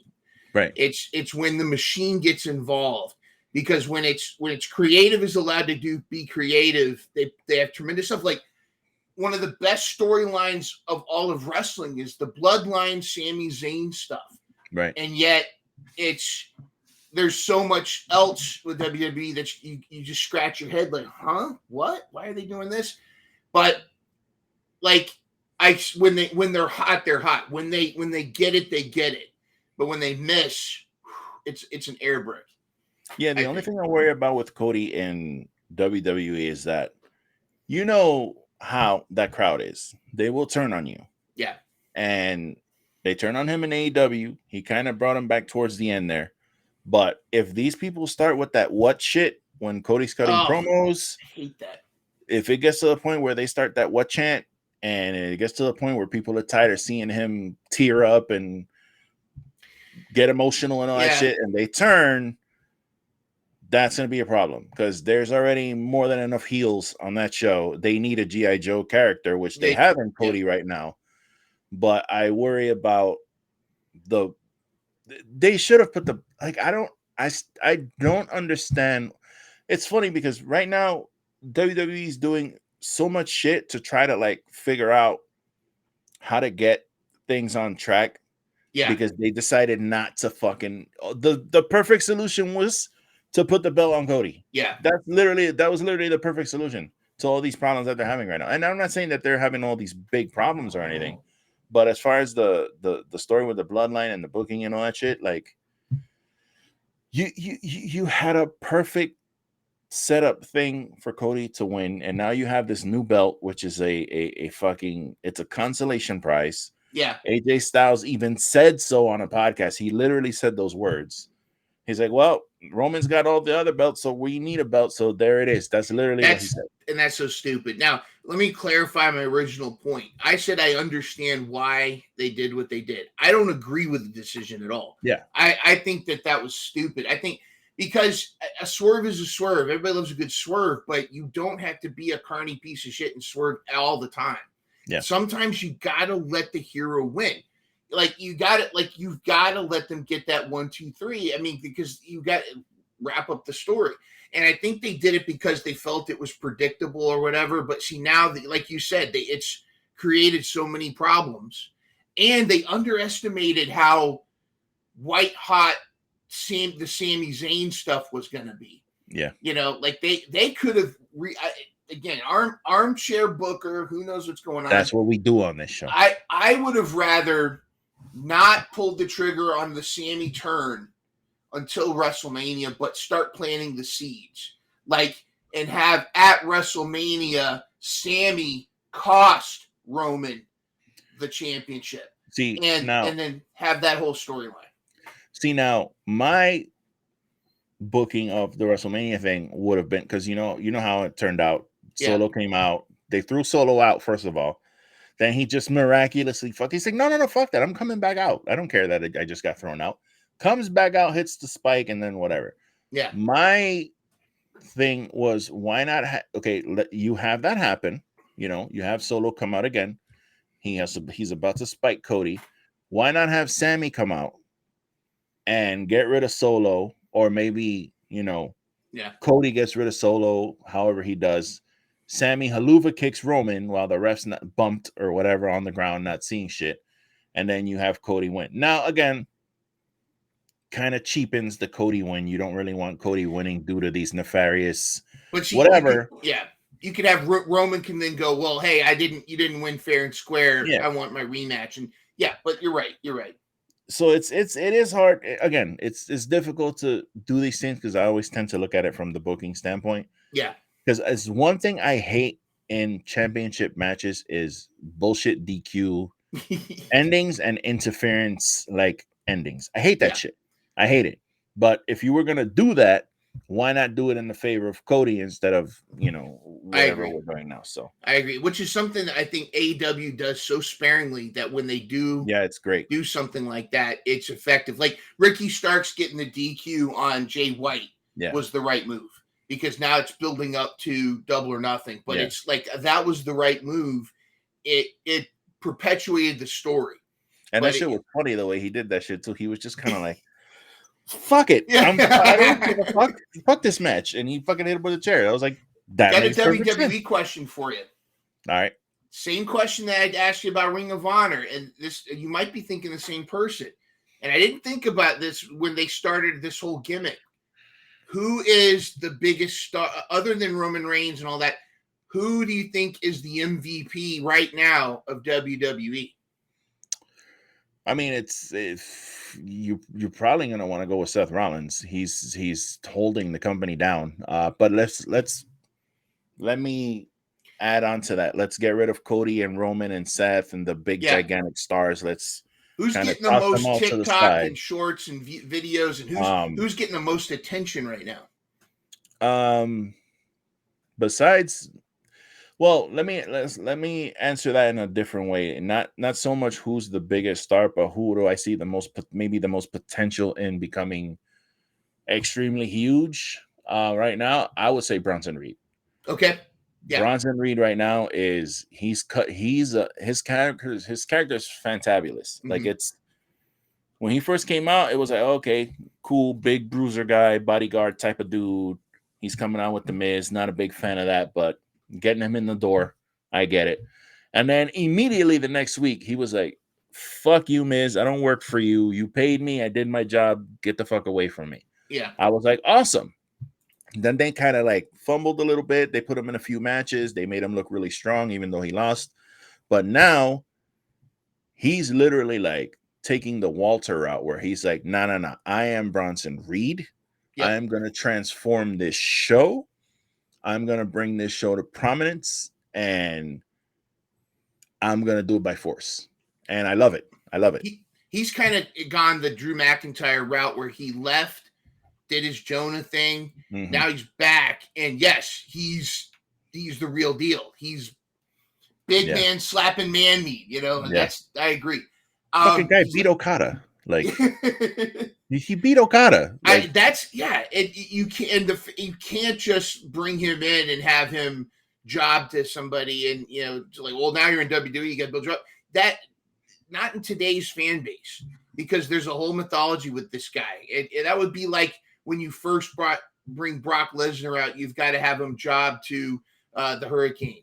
Yeah, Shane Helms. Nothing against Hurricane, because I love him, but it's just, I think that you got to let Jonah be Jonah, dude. Just you got to let some of these guys be who they are and do their thing. Which again, AEW I think almost goes the opposite direction, almost too far. Sometimes you got to put some structure, but I felt like let's get Jonah going. And the person I was thinking of, and we can get to it. I don't want to hold you up on talking about the matches. No, good. But a storyline that from watching from afar, again, I'm a casual fan, just watching from afar. This whole Rhea Ripley mommy poppy thing. Oh yeah. Rhea Ripley, I think, is in her zone right now as this character. Yeah. Like, I consider her a gigantic star already, which is probably why I didn't think of her. She's a gigantic star right now. But this mommy persona, this persona, like, she's messing with people at ringside. She's doing all this stuff. Like, that persona, it's like that's like what was missing from her. I think even in NXT, I mean, she's a tremendous star, but even in NXT where she was a superstar, and then she comes to and they did her right. This was like where a lot of us are upset about Cody losing.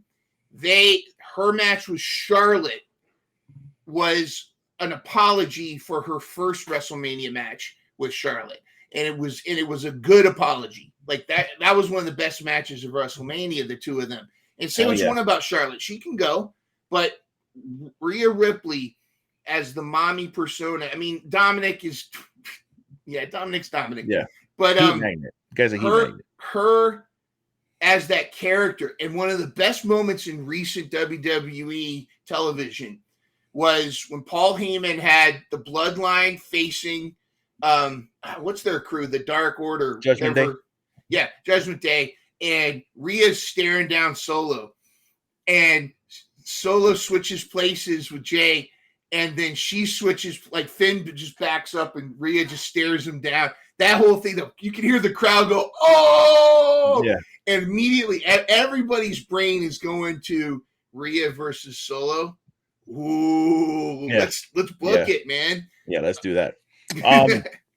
One thing I really like about the Judgment Day is, well, first of all, when they debuted, it was kind of weird, and it took a second to kind of get its footing. Yeah. They had Edge in there, and they changed that up for whatever reason. And then once they got Edge out of the group, it was almost like it was almost a death knell for them because they were showing up on main event, and it was like, Judgment Are they Day's going to on be main the new event. That's not Retribution? good. Yeah. You know what I mean? But what I like about them is that they've gotten through that. And one of the things that I one of the things I hate about wrestling storylines is like when you have a group like that, Yeah. they show up for their segment and then that's it. Where I'm like, this group is supposed to be like chaotic. Yeah. They should be all over the show. Like And that's Blackpool what Combat Club. Judgment Day is. Yeah. Like the Blackpool Combat Club. They're in the building. They're messing everybody up. Yeah. And yeah, you book, like you might book Dominic in a match and then later have Rhea in a match. Everybody's got to be there. You've got to have their presence known. I agree. So yeah, I really like the fact that they do that.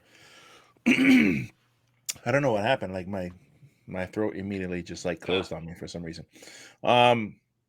So this weekend is what we like to call on this show the weekend of the Wrestles. This is weekend of the Wrestles too, because they've decided, the big shows have decided, let's have pay-per-views all weekend fucking long. Now, one of the things I didn't even notice up until yesterday was that NXT is having a pay-per-view, and it's going up against Double or Nothing. Woo. Literally at 7 o'clock is the pre-show. They're starting at 8, and That's it's going a bold up against move, Double or Cotton. Nothing. I hope it works out for him. Yeah, I mean, they obviously have the easier access because they have the Peacock. Yeah. So you could just log in and watch it. I will not be doing that. I will be watching Double or Nothing. My thing is, I put it on here just because, well, for the reason that they're going up against, the other show. And there's actually a few matches on here that look very good. Like Ilya Dragunov versus Dominik Dijakovic, who's going by Dijak now. That's going to be really good. It's the last man standing match. Wesley's excellent. Him and I'm not the biggest Joe Gacy fan, but Tyler Bate is going to be in there in a three-way match for the title. Question: Dragunov was the guy in NXT that used to go toe to toe with Walter, right? Yeah, you have those legendary. They had those two slap matches. fest. That's they had good. Those two crazy matches. He's very good. Yeah. So I'm looking forward to that. We got the women's match, which is Tiffany Stratton seems to be the latest woman on the NXT roster who they are gonna basically be pushing. Like she's gonna be on the main roster very soon. Like she's one of those it's all there. Yeah. Like it's just all there. Oh, see, look, now this is where Raven comes out with his group and they do all these weird symbols. And so these guys are all in this battle royal. And they just decided, no, fuck the numbers. We're all coming out now. We're all just gonna come out now. It's almost like Bray Wyatt meets the Wyatt family meets NWO. This guy's got a pig mask and a apron on. The other two are wearing gas masks. Oh, jeez. And then Raven's just gonna Delirious is in the group with them, so he's got his lucha mask. And then Raven's basically just gonna stand in the corner while all this. Now, mind you, all this chaos is happening. The lights are flashing in the background. The music's still playing. It's just chaotic noise. Just bodies are flying. It's so terrible. Was that Willie Mack who's like, I'm done with this crap? I think that was Willie Mack got eliminated earlier. That was another dude. But again, I said earlier on this show that so I'm not the biggest Braun Breaker fan. Okay. He does nothing for me. As far as him in the ring, I think he's fine. I haven't really seen him do anything to wow me. Again, I'm not a judge. I'm not here to, you're not supposed to, I'm not here to evaluate anyone's ability. He's got a, tremendous physique and I'm sure he can go and all that. But when he was champion, I didn't think anything of his run. I can't remember any match that he had that I was like, yo, you got to go watch that Braun Breaker and insert name. I've never seen a besides maybe with Carmelo Hayes. And they're having a rematch, but now Carmelo Hayes is the good guy and Braun Breaker is the bad guy. He's had a change of attitude. He's playing the heel now. So they're prepping him to go to the main roster. But I love Carmelo Hayes. That's why I wanted to kind of focus on that match, because Carmelo Hayes has the potential to be like a Hall of Fame talent in WWE. And I really hope that he is not stuck in NXT for too long, because NXT does have an issue where they keep people sometimes way too long on there, and they really should throw them up. Cameron Grimes is one of those people. Now, thank God he's on SmackDown, but it took way fucking too long. He should have been on he should have been on NXT a long time ago. Yeah. But what do you think about this pay-per-view going up against Double or Nothing? It's a bold move. And I think if anything, it's kind of like they're probably testing the waters to see. They probably want to see what kind of numbers they would do against Double or Nothing. They're going to find out, because you know the equation. If you fuck around, you're going to find out, and they're going to find out. But it's interesting that it's NXT that they're putting up against it, and it's I don't know, but like you said, it's kind of like if you had an episode of Dark going up against Raw. I'm gonna watch. If I was a WWE fan, I'm gonna watch Raw, and then I would can watch Dark anytime I want. Right. I'm not trying to say NXT is like Dark, but just more so the convenience of you could watch Double or Nothing, and then later on go watch NXT. Yeah, because there's literally the biggest name on this show is Dragon Lee. Yeah, and he's new to the company. It's like everyone, like Noam Dar versus Dragon Lee. Who the fuck is Noam Dar? Now, my Scottish side has to root for Noam Dar, but that's just me.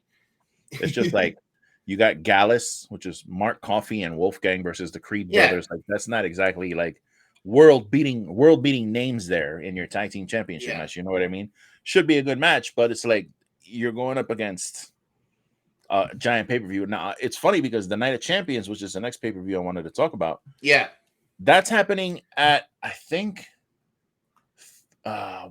Because it's in Jeddah, so it's happening here at Saturday, either at I don't know what time it is. I think it's at either 11 in the morning or 12, something like that. Because it's at night over there, but it's morning over here.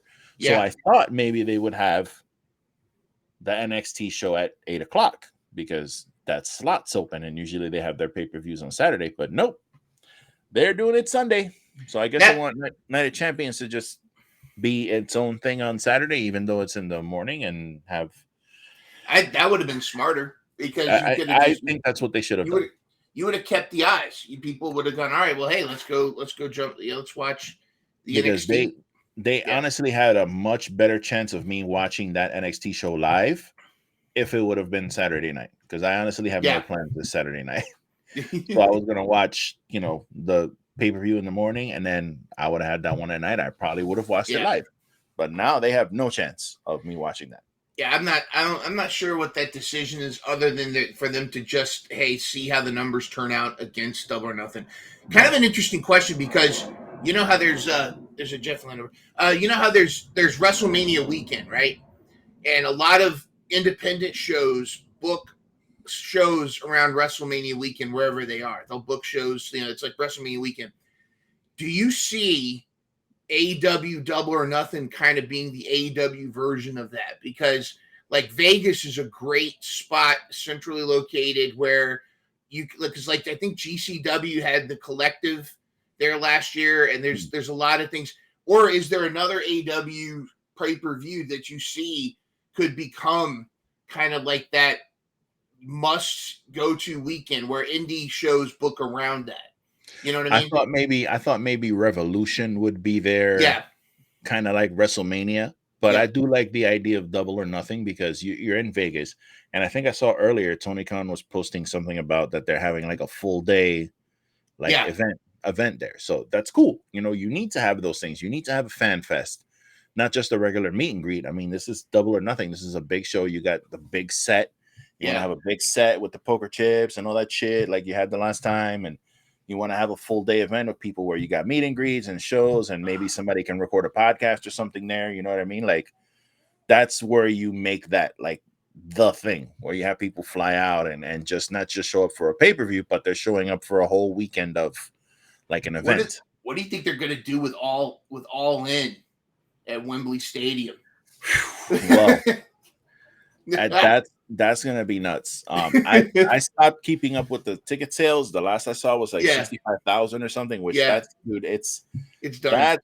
We're good. Like obviously you want to sell out or something, but that's gonna be nuts. But they should definitely do another one of those. Like, definitely have a fan fest event over there because those fans are rabid wrestling fans. They're thirsty for wrestling, so it's like they should definitely do that there. But we got this Night of Champions pay-per-view, and I'm just gonna read off the matches real quick because there's not too many, which I like. I love a nice brisk pay-per-view. Yeah. So we got Becky Lynch versus Trish Stratus, Raw Women's Championship match, Bianca Belair versus Asuka, Intercontinental Championship, Gunther and Mustafa Ali. I can't even say that. Oh, my boy. Cody Rhodes versus Brock Lesnar. I don't know if they have any kind of stipulation for that match because it just says Cody versus Brock. Tag Team Championship match, Kevin Owens and Sami Zayn versus Roman Reigns and Solo Sikoa. Interesting. And the final match of the World Heavyweight Championship tournament, Seth Rollins and AJ Styles. Now, I will say, I have been watching the show, and Bianca Belair versus Asuka, I love Asuka and I love Bianca Belair, but this is not working. Like they had a good match the last time they wrestled, but they're not doing enough with Asuka to put her in position to be like an actual threat to this championship. Like they're just not. The Becky Lynch and Trish Stratus thing is great. Yeah. I think that's great. They've been having a tremendous feud there, so I'm happy to see that match. Mustafa Ali, you asked me about him before we went on air. Yeah. So I guess they're doing this because they're going, to Jeddah.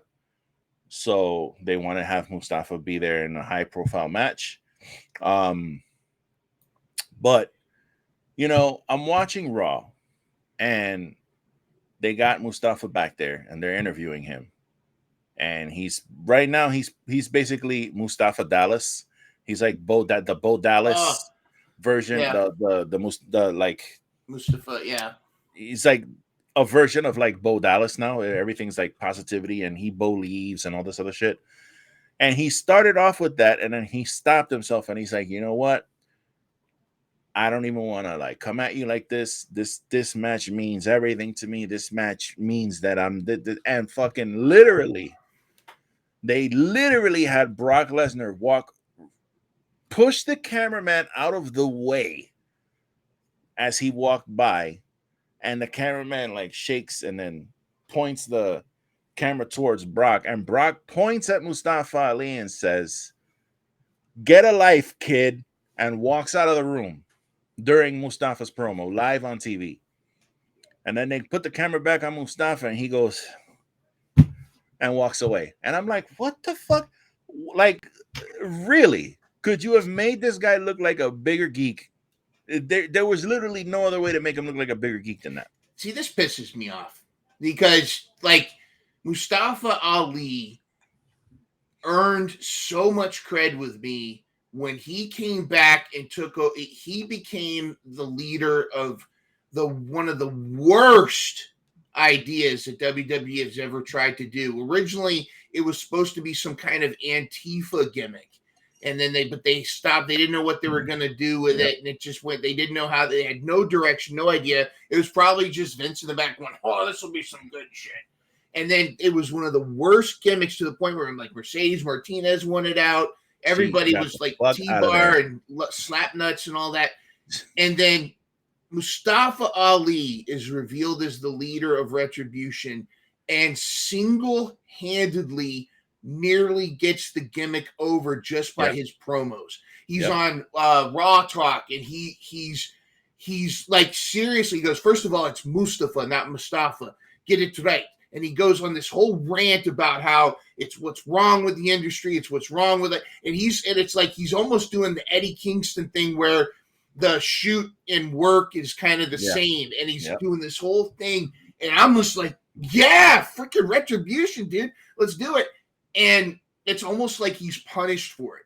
It's like they're punishing him, and they're punishing him for wanting to get out of his contract, because this is a guy that when the day that he's done with WWE and he goes wherever, he's going to be huge, because his promo skills and his ability are so much better than they're letting him show. Because they're basically like, what wasn't he even jobbed out or like a couple months ago? I mean, he's been getting jobbed out to everybody, dude. Yeah, Bobby Lashley beat the shit out of him for like 4 straight weeks. And see, Bobby Lashley versus Mustafa Ali should have been a freaking match. Yeah, like they should have let that cook, because those are two guys. I mean, Mustafa Ali can do stuff in the ring that'd be tremendous. Like him in AEW would be tremendous.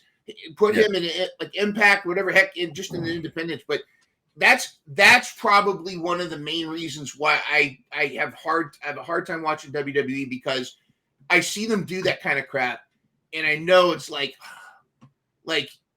you're wasting this dude, where he could be doing so much more, and it's like that was unnecessary. I don't know if they were trying to build some momentum on him, like he's the underdog or whatever, but just it was literally, I don't know what the fuck that was. I don't know. I was literally watching that shit. Yeah. And I'm watching Mustafa's promo, and I'm like, oh, okay, cool. He's about to cut he's getting he literally got out of character and was like, nah, you know what? He's like, I got to speak from my heart. And he's like cutting this promo. And I'm like, oh, okay, cool. They actually, Who's he fighting Gunther? He's fighting Gunther? Wrestling Gunther for the IC title. Gunther's not going to lose. This is like his biggest fucking match that he's ever had in the company. Literally, he's going to a pay-per-view. He's not opening the show. He's not on the pre-show. He's on the fucking pay-per-view. He's in Jeddah. He's wrestling for the IC title, which like Walter's made that title prestigious by now. Yeah. Like he took that title from being nothing, and now it actually means something. And this guy, whether he's not gonna beat Walt Gunther, but it's going to be stranger things have happened. Stranger things have fucking happened. Who knows? Yeah, you're right. But like, he stops this goofy promo and starts cutting an actual promo. And Brock Lesnar bro. You gotta fucking. I'm gonna send you a video so you can see it. He literally Brock pushes the cameraman, and at first I was like, "Whoa, what the fuck is going?" Like I thought somebody was attacking him. Yeah, the camera like goes all nutty. And then you see Brock's hat, and he's walking past the camera. He didn't even stop in Mustafa's face. He walked through Mustafa's shot, right past him to the exit door, and he stops before he leaves the door. And he looks at Mustafa, and he goes, "Get a life, kid," and walks out. And they end the fucking the. I was like, "Wow, bro, really? Like, what did this guy do to deserve that shit?" Like, the only way I see them redeeming that is if Gunther drops the IC title to Mustafa Ali because of Brock's interference. And I hate to go to the DQ well again, but I would love, because if they're going to build up Gunther versus Cody for WrestleMania next year, let's have that Gunther versus Brock match. Let's make that a feud for a while, and let that be just big men slapping man meat. Right. And let Gunther just be pissed that he lost the title because of Brock. And it doesn't even have to be like Brock is doing it to Gunther. It could be Brock just comes out to mess with Mustafa, and and shit happens, and Mustafa ends up fighting through it and wins, and Gunther can then blame Brock for losing. But whatever. I don't know, man. They let Mustafa Ali out of WWE, please. Just let him go. I can imagine him like in GCW having matches with like fucking Ninja Mac. Oh, geez. And what's that kid's name? All Heart. What's his fucking name? Well, you get the young up and comer. The what's his name? That's got an AEW contract when he graduates high school. Nick. Another guy whose name I can't remember right now, but whatever, it doesn't matter. You guys know who we're talking about. It's just to see him in there being able to go and have matches with people like that, even like a Sammy Guevara. Oh, yeah, or Mustafa Ali going down to AAA. You know, he can go to AAA. He can go wherever he wants. He can go to Impact and be world champion in Impact. Like exactly. He steps foot in Impact Wrestling, world champion. Like I don't even want to fucking hear it. No X Division. Fuck the X Division title. Yeah, world champion, bro, because he's that good. And I just don't know why they don't see it, but maybe things are changing. Who knows? But as far as the rest of the show goes, I mean, as far as predictions, I think Trish is gonna win. I think Bianca's gonna retain. I think Gunther's gonna retain. I don't remember. I think Cody won the last match he had with Brock. Yeah. So I think Brock's gonna win. Kevin Owens and Sami Zayn are going to retain due to shenanigans. Yep. And I think they're going to go with Seth Rollins as the tournament winner, but I wouldn't be mad at AJ Styles either. The thing is with that belt, like I don't give a fuck about that belt. It looks amazing, but it is literally a consolation prize. It is what it is, man. Imagine this year that Vegas wins the Stanley Cup in hockey, and they say, well, all right, Vegas is just going to keep the Stanley Cup, but next year we're going to have the golden hockey puck is going to be what everybody plays for from now on. No, they want the Stanley Cup, and that's silly to me. But another thing too about this belt, so the lineage of this new title is going to track from 2002 when Triple H won it, and when they brought that belt back. I think he won it from Booker T. I could be mistaken, but he won that belt in WWE when they had that whole invasion Is it the undisputed? It's the old school. They're taking the lineage from the old school WCW gold belt. Okay. But from 2002, not the whole lineage of the belt. Not Ric Flair. Just taking it from 2002 on, that lineage on. So I don't know. It's just I don't know. I don't know. This is one of those things where, and again, this is a Saudi pay-per-view, so usually they don't have really any title changes on those shows or anything big happen. They've had good matches on the shows, but they usually don't have anything really serious happen as far as title changes. So it's nice to see that they're going to have an actual new champion crowned at the show, but all those other belts all that shit's they're all going to retain. There ain't no fucking way. And then Sunday we have Double or Nothing, AEW's one of their flagship pay-per-view shows. Yeah, I've heard about this pay-per-view. Yes, this is one of those things where you have frustration on one company, and then excitement looking at this other card. So to quickly just kind of run down this card, and then we can kind of talk about whichever ones we want. Yep. Adam Cole versus Chris Jericho, unsanctioned. Ethan Page and the Guns versus the Hardy Party, which is Matt, Jeff Hardy, and Isaiah Cassidy. Mm-hmm. The Elite, Kenny Omega, Hangman Adam Page, and the Young Bucks versus the Blackpool Combat Club in Anarchy in the Arena. Woo! Jade Cargill versus Taya Valkyrie for the TBS Championship. A 21-man blackjack battle royal, where I guess Orange Cassidy's in this match. I don't know. Yeah. It's for the international championship, but that's fucking insane that he's in the match. That's crazy. So they're having a 21-man battle royal for the international championship, and the champions in the battle royal. Yep.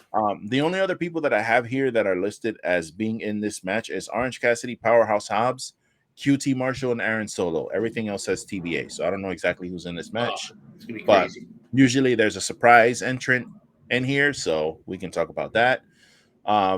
TNT Championship match, Cordlow. Wow. Cordlow versus Christian Cage. Was that an honest mistake, or was that? This is because I was looking at the Christian Cage when I said Wardlow, and then it says Championship Wardlow Christian Cage, and I guess I took a C and I put it where it didn't belong. So they're gonna have a ladder match for the TNT title. AEW Women's Championship match, Jamie Hayter and Toni Storm. Dude, the last time that they had a match, it was fucking phenomenal. So I can't wait to see this one. AEW World Tag Team Championships, FTR versus Jeff Jarrett and Jay Lethal, with Mark Briscoe as special guest referee. And the World Championship 4-way match, MJF versus Darby Allin versus Sammy Guevara versus Jungle Boy Jack Perry. I feel like Excalibur. He did great. Yeah. Trying to fly through these things. So the match I'm most looking forward to here, out straight up, is that AEW Women's Championship match. Yeah. I love Jamie Hayter. I absolutely love Toni Storm. And I hope to God that they just have a hard-hitting match with no interference. That's my only hope for that match. I think that's what's going to happen. However, the post-match is going to set up the summer feud between the Outcasts and the OGs, because I think that's Tony sitting there thinking, okay, they're going to milk this for what they can, because there's plans to bring in more people to these factions. You know, you're not just, it's not just going to be they did the 3 versus 3, or they were trying to. They're going to bring in more Outcasts, and they're going to start to bring in more OGs. And what's cool is you could even almost swap them a little bit every now and then. You could even, like, you know, have Sheeta part of the OGs and then let her go off in a different storyline, bring in Nyla or somebody else. You know, you can swap a lot of this stuff. But the match itself will be one of the best matches. It'll be one of the best matches because those are, in my opinion, in ring, those are the 2 best female wrestlers in ring in AEW. Now, overall, we could debate overall as far as like promo skills, character, and other things. But like as far as match, like to me, those are the 2 best. You're going to get an incredible match between the 2 of them. But I think it's setting up the summer of the Outcasts versus the OGs. So there'll be something. And I'm actually surprised that. Surprised that they don't have they didn't have a like an Outcast kind of like, they were kind of felt like they were setting up like a 3-on-3, and I'm actually surprised they didn't do that. I think it's coming. I think it's a matter of getting everybody healthy and ready. And there's probably some stuff we don't know that there might be some other prospects that they're either waiting to get back from Japan or they're waiting to come into the company that they can't announce yet, you know, because Saraya is going to reach out to other people, and so there may be some former WWE folks that show up. What do you think? You seem like you have somebody in mind for that. I can't really think of anybody. I don't see. That's the thing, is it's like I'm biased because I think they're better than they ever got a chance to show. But the inspiration, the former Iconics are back. Yeah. I like them. Cassie Lee has, I mean, you can't even tell she's had a kid. She snapped like a rubber band. Jessica McKay has been doing her acting gig, but now they're back doing. I keep calling. I wish they could own the Iconics team, because to me that's who they are. Yeah. They're the inspiration, but I would love to see them in AEW. They were great. I think they did as good as they could in Impact, but the 2 of them in AEW playing those characters, because it's so funny too. But this is kind of a little quick side comparison. I think it's funny that the higher ups at WWE claimed that they didn't know what to do with the Iconics, and they didn't get them. But now we've got Chelsea Green and Sonya Deville essentially being the multiverse variant of the Iconics. You know, they're like if Billy Kay was tougher and had an MMA background, and Peyton Royce was a little more caring. Other than that, they're essentially the new Iconics. But I could see the Iconics coming out. Some people are speculating the Bellas might show up, you know, because I mean that would make sense with their. I don't want that. Keep your Bellas. But imagine Saraya bringing in the Iconics. I just thought of somebody. Who's that? Mandy Rose. Yes, that was my other name. That was the other name, Mandy Rose. It would be tremendous. I mean, just like right now, I mean, for obvious reasons too, the eye candy's great, but Tony Khan thinks about money too. Yeah. This is somebody that's making cha-ching with her OnlyFans and all her support and all that. Yeah. she would come into like AEW and be she'd be an instant star. Yeah, She would be a good fit for the Outcasts. That's a good spot to go to. We're all waiting. I mean, granted, we're gonna have to wait longer now, but I know we've been waiting to find out when maybe Forbidden Door, if Mercedes Moné is going to show up.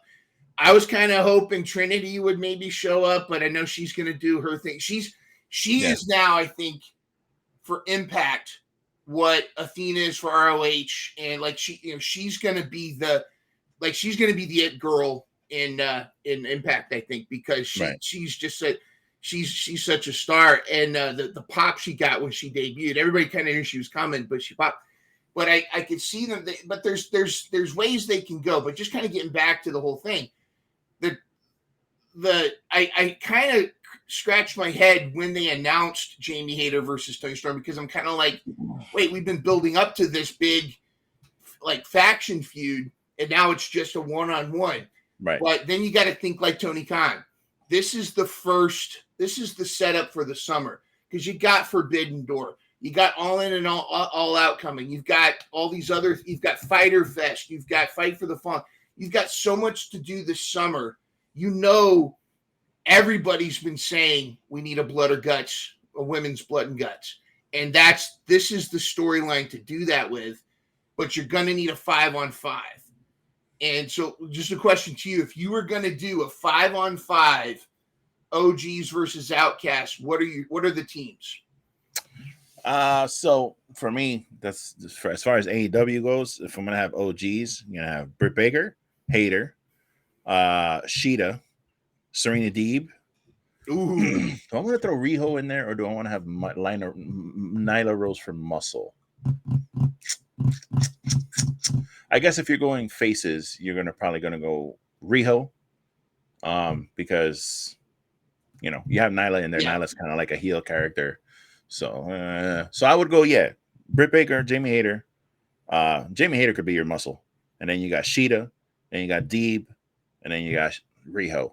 Mm-hmm. And as far as the Outcasts, you got Ruby, you got Saraya, you got Tony. I like the Mandy Rose idea. I want to bring Mandy Rose in. Yeah. I'll bring in Mandy. And I'm trying to really think off the top of my head on that roster. I'm pretty sure they have another. Well, you said her name earlier. She is a problem. Oh, Marina. Yeah. Marina is a good one. A lot of people hate on Marina Shafir. I really like Marina Shafir.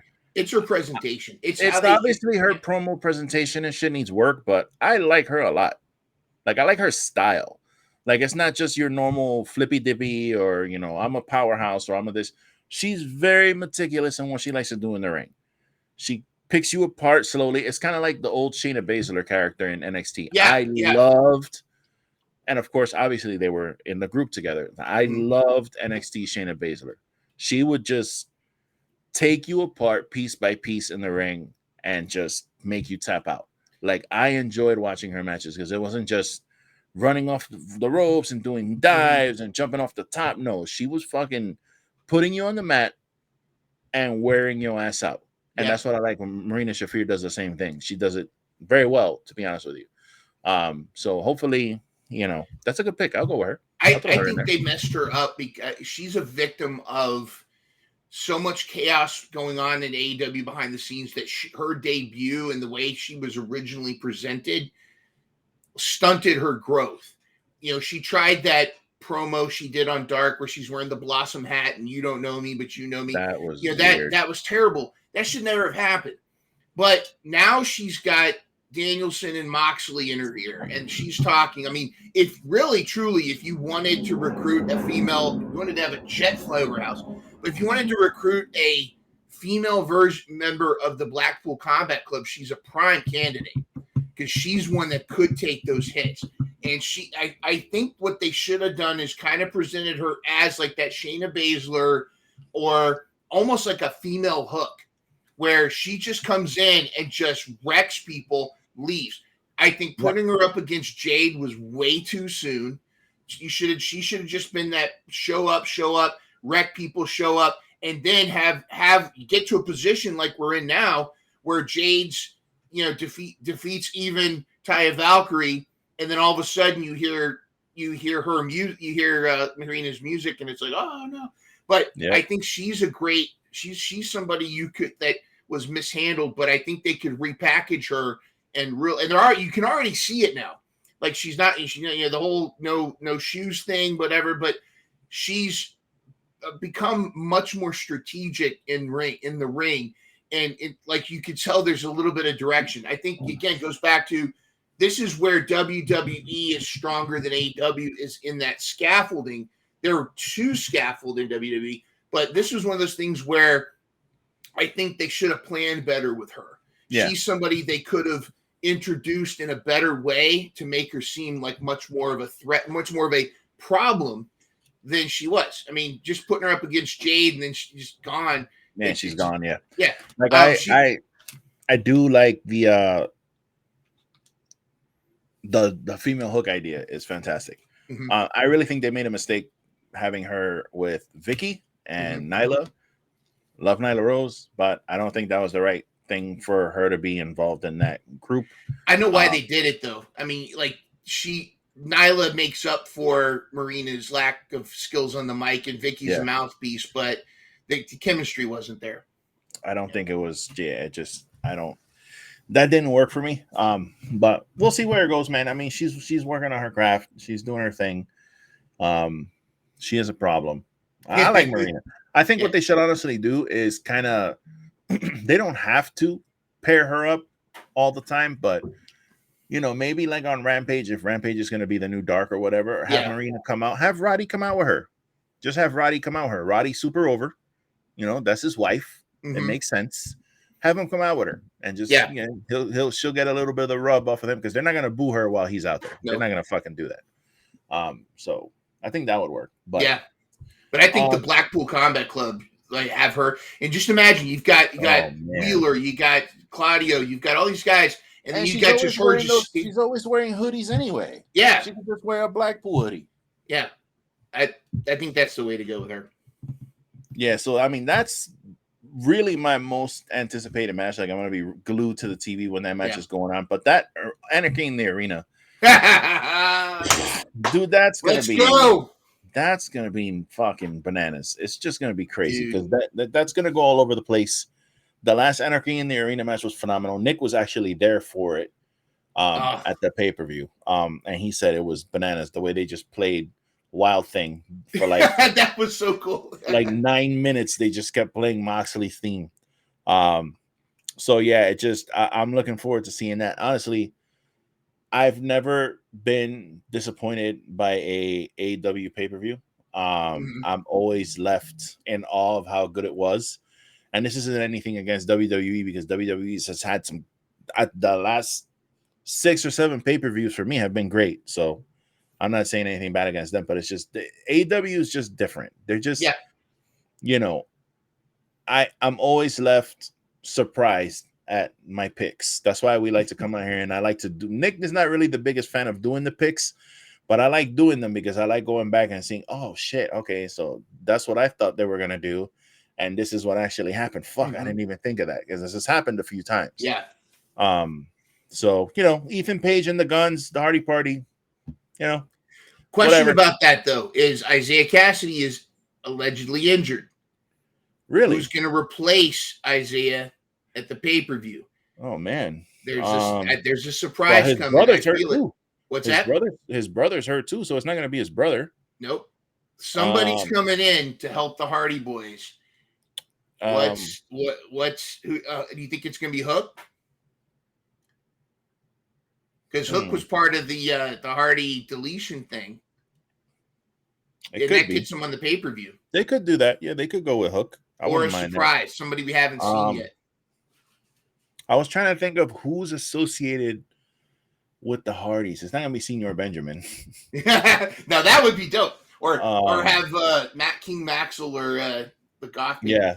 I don't know if it would make sense, but I think we're ready for Scorpio Sky to come back. I think I would love to see him on my TV. And you could do the whole Ethan Page Scorpio Sky reunion thing, but I almost think Scorpio's going to show up at the International Battle Royal. I think if he's ready. He should. That would be wonderful. I would love to see Scorpio Sky on my TV. That's really, it's funny. AEW, when it started to what it is now, is so shockingly different. Like, I was such a big fan of old AEW with, like, the Joey Janellas and the Kasabians and the SCU and I was a big fan of that because it was, like, all these different faces. Yeah. I mean, I was familiar with them from Ring of Honor and stuff like that, but, putting them on big TV, it was awesome. So yeah, proud and powerful. I'd love to. Dude, don't even get me started with that. I would love to see,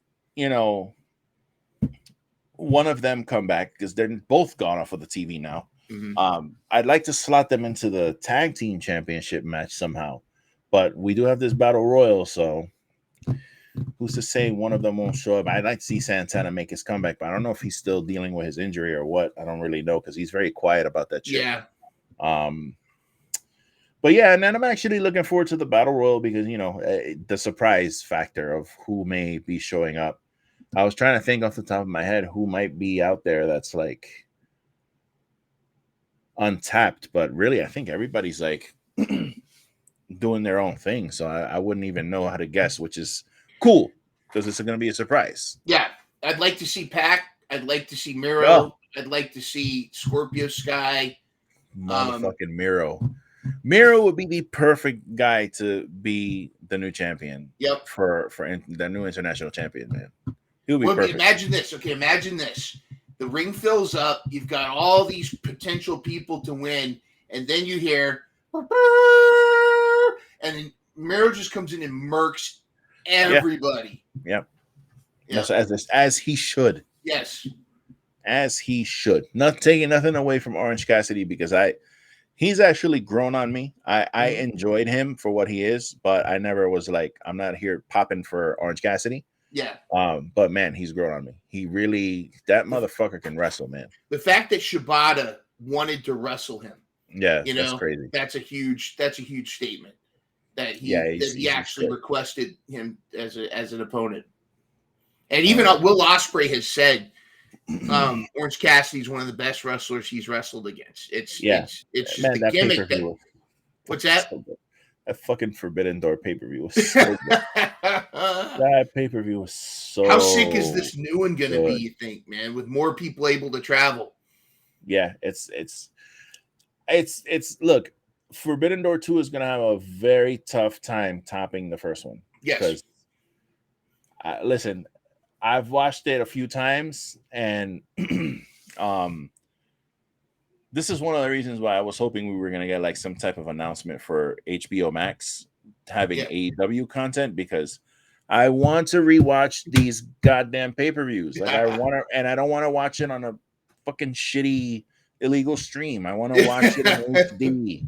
I want to watch that shit in HD on my fucking TV and watch that pay-per-view. Full Gear 2019. That takes me back. Yeah.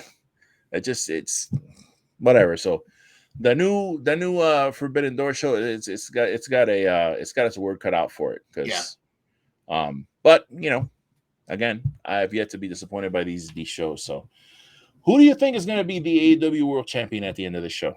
All right, I've got, as I used to say to my boys, the Dukes of Dynamite and Dynamite Download, I got to say this, and this is what I say to everybody.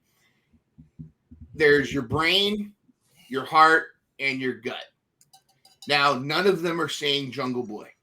I don't think it's his time. In fact, I think if anybody needs to turn heel or I think he needs to cut his hair.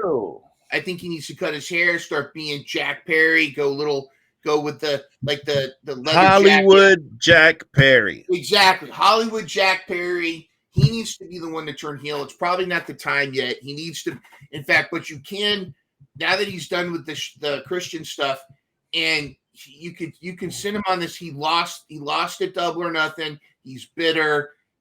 And now you can have him start to turn and get a vicious streak and go a little heel. I think that's the direction to go with him. It's none of the, but now my brain says MJF retains. My brain says MJF retains because he's such a great heel in the whole thing is the chase. It's like, who's going to beat MJF? He's such a nasty guy. Who's going to beat? My heart says Sammy, because I'd love to see Sammy. Sammy is one of the pillars. He's been so people boo him, but I love it. They boo him, but they shut up when he when he does his stuff in the ring. Yeah. And I think the All Access show was part of their design was to really kind of bring him back as a face. And you can see the subtle changes in his character in the things that they were doing. My gut says it's Darby, because Darby's even said he's not going to be wrestling much longer. Doesn't mean he won't come back sometime, but he's going to start doing his own stuff and start sticking with he's got a new show that he's working on. He's going to start doing other ventures. And I think there's some films he wants to direct and create. But I think I could see them putting it on Darby. I will say this: whoever wins Sunday night, MJF will have the title back going into 2024, because they're going to milk the bidding war of 2024. Even though behind the scenes in closed doors, MJF bleeds AEW. He doesn't want that to be known, but he's going to milk this. That's going to be the big thing. And he's gonna be hinting that he's gonna show up. He might even buy a ticket and show up at a WWE event just to create the buzz, which would be so awesome. Imagine just seeing MJF at ringside with the AEW title in his stupid ass scarf, and just seeing him sit there just to create the story. And then of course kind of like what they did with Britt Baker. It's like when she was watching Adam Cole, do we show him? Do we not? Whatever. But I think he's going to have it. But I think Darby could be the one. I think my gut says Darby's coming away with it. My brain says MJF. My heart wants Sammy, but my gut says it's going to be Darby. And I'm fine with all three of those. You know what's funny? As you were talking, because I was originally thinking MJF was coming out of this, but I thought he was going to win because Jungle Boy was going to turn heel during this match and team up with MJF, because I kind of felt like that was the direction that they were going. But I would not be surprised. Well, no, I would be fucking super surprised if they actually put the belt on Darby and literally next week on Dynamite, Jack Perry turns heel and costs Darby the title, and it goes right back onto MJF. Now that would be cool. I like that. All right, let's go with that. But let's have that happen at Fyter Fest or something, or Collision. Okay, let me ask you this: Darby wins, Double or Nothing, big celebration. Wednesday night Dynamite. The following Dynamite, Darby comes out to celebrate. The lights go out. Sting's music plays. Sting comes out to congratulate Darby, shakes his hand, and then as Darby starts to leave, Sting doesn't pull back. And then he points at the belt and says, I'm going out. If I'm going to go out, I'm going to go out as champ. So Sting's final match in his career is against Darby for the title. At first I wasn't feeling it, but now I'm kind of like, damn, you know what? Because I know Sting wants to have that one last go around, and he doesn't have to beat Darby. Yeah. I love them together. Usually when you see people together like that, eventually one's gonna turn on the other. I don't think it would be a heel turn. It's just a respect thing. Now that you got it, you got to give me a shot. That'd be actually fucking really cool. Yeah. And a fucking really cool match, and then Darby retains and Sting retires. That's fucking cool. I like that. Book it. Book it. Yeah, where's the Tony graphic? Book it. Yeah, I like it. Book it. Let's go. That sounds awesome. Yeah, I think that'd be cool because Darby, again, he says he's not gonna have a long career. he doesn't need to have a 6-month, 1-year reign with the title. Just him being the champion, holding it up, and they haven't really done that transitional champion shit yet at all with AEW. So if they do it now, it'd be, I mean, they kind of did it with the Wardlow with the TNT title shit, but I like that idea of Darby winning and then Jack Perry costing him, and then they can go feud. Yeah. And then MJF can go do whatever it is that he's gonna do now, and they can, kind of go from there. But I gotta say, I like this this Sting angle. I was even gonna say push it to Collision, but yeah, nah, I like that.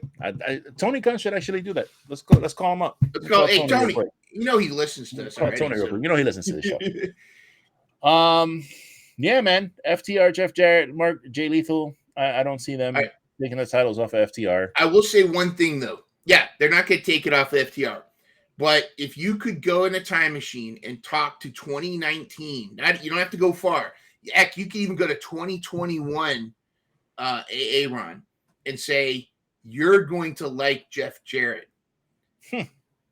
I wouldn't believe. I would call you insane. I would say, what happened? Did you hit your head? Did you bump your head? I'm not saying he's my favorite, but when I heard that Jeff Jarrett was going to be was coming to was in AEW, I groaned because I have never been a fan. Now, granted, I may or may not have given him this full justice, but ever since he hit Beetlejuice in the back of the head, I've never forgiven him for that. But he just never popped for me. I never got him, even as a heel. I just was like, oh, no, he just doesn't get it for me. Slapnuts, what the hell's that?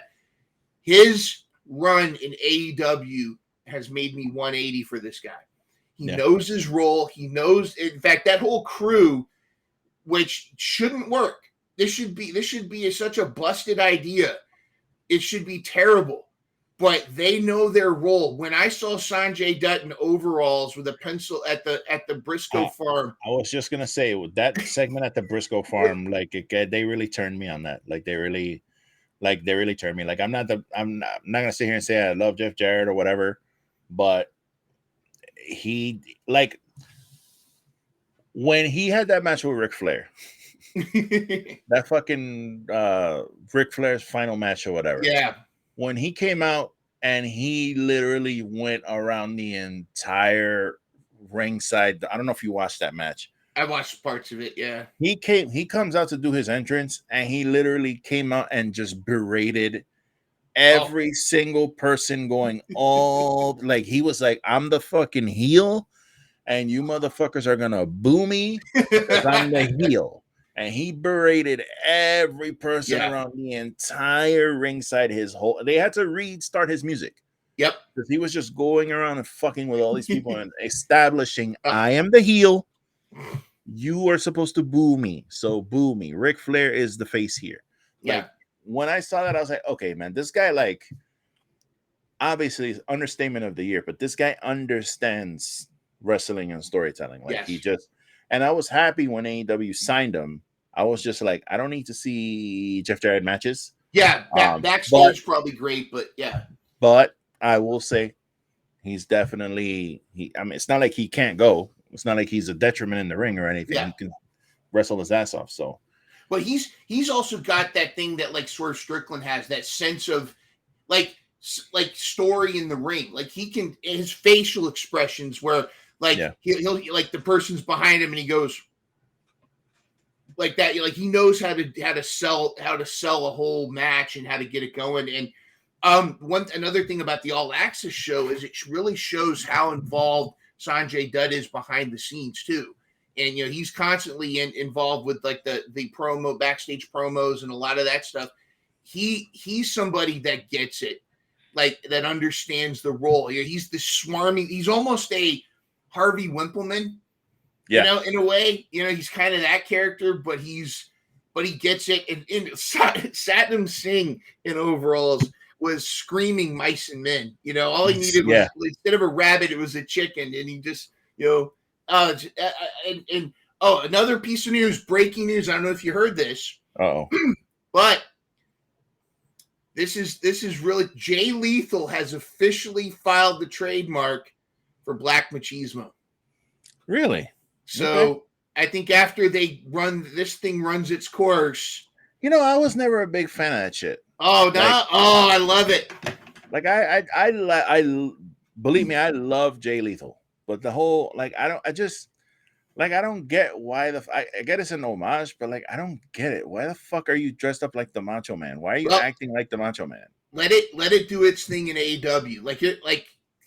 This is an interesting conversation we could have it maybe another time, but whatever. But if you look at AEW struggles a lot of times with debuts, but AEW knows how to cook. They're almost like my aunt she doesn't microwave anything. She's slow cook.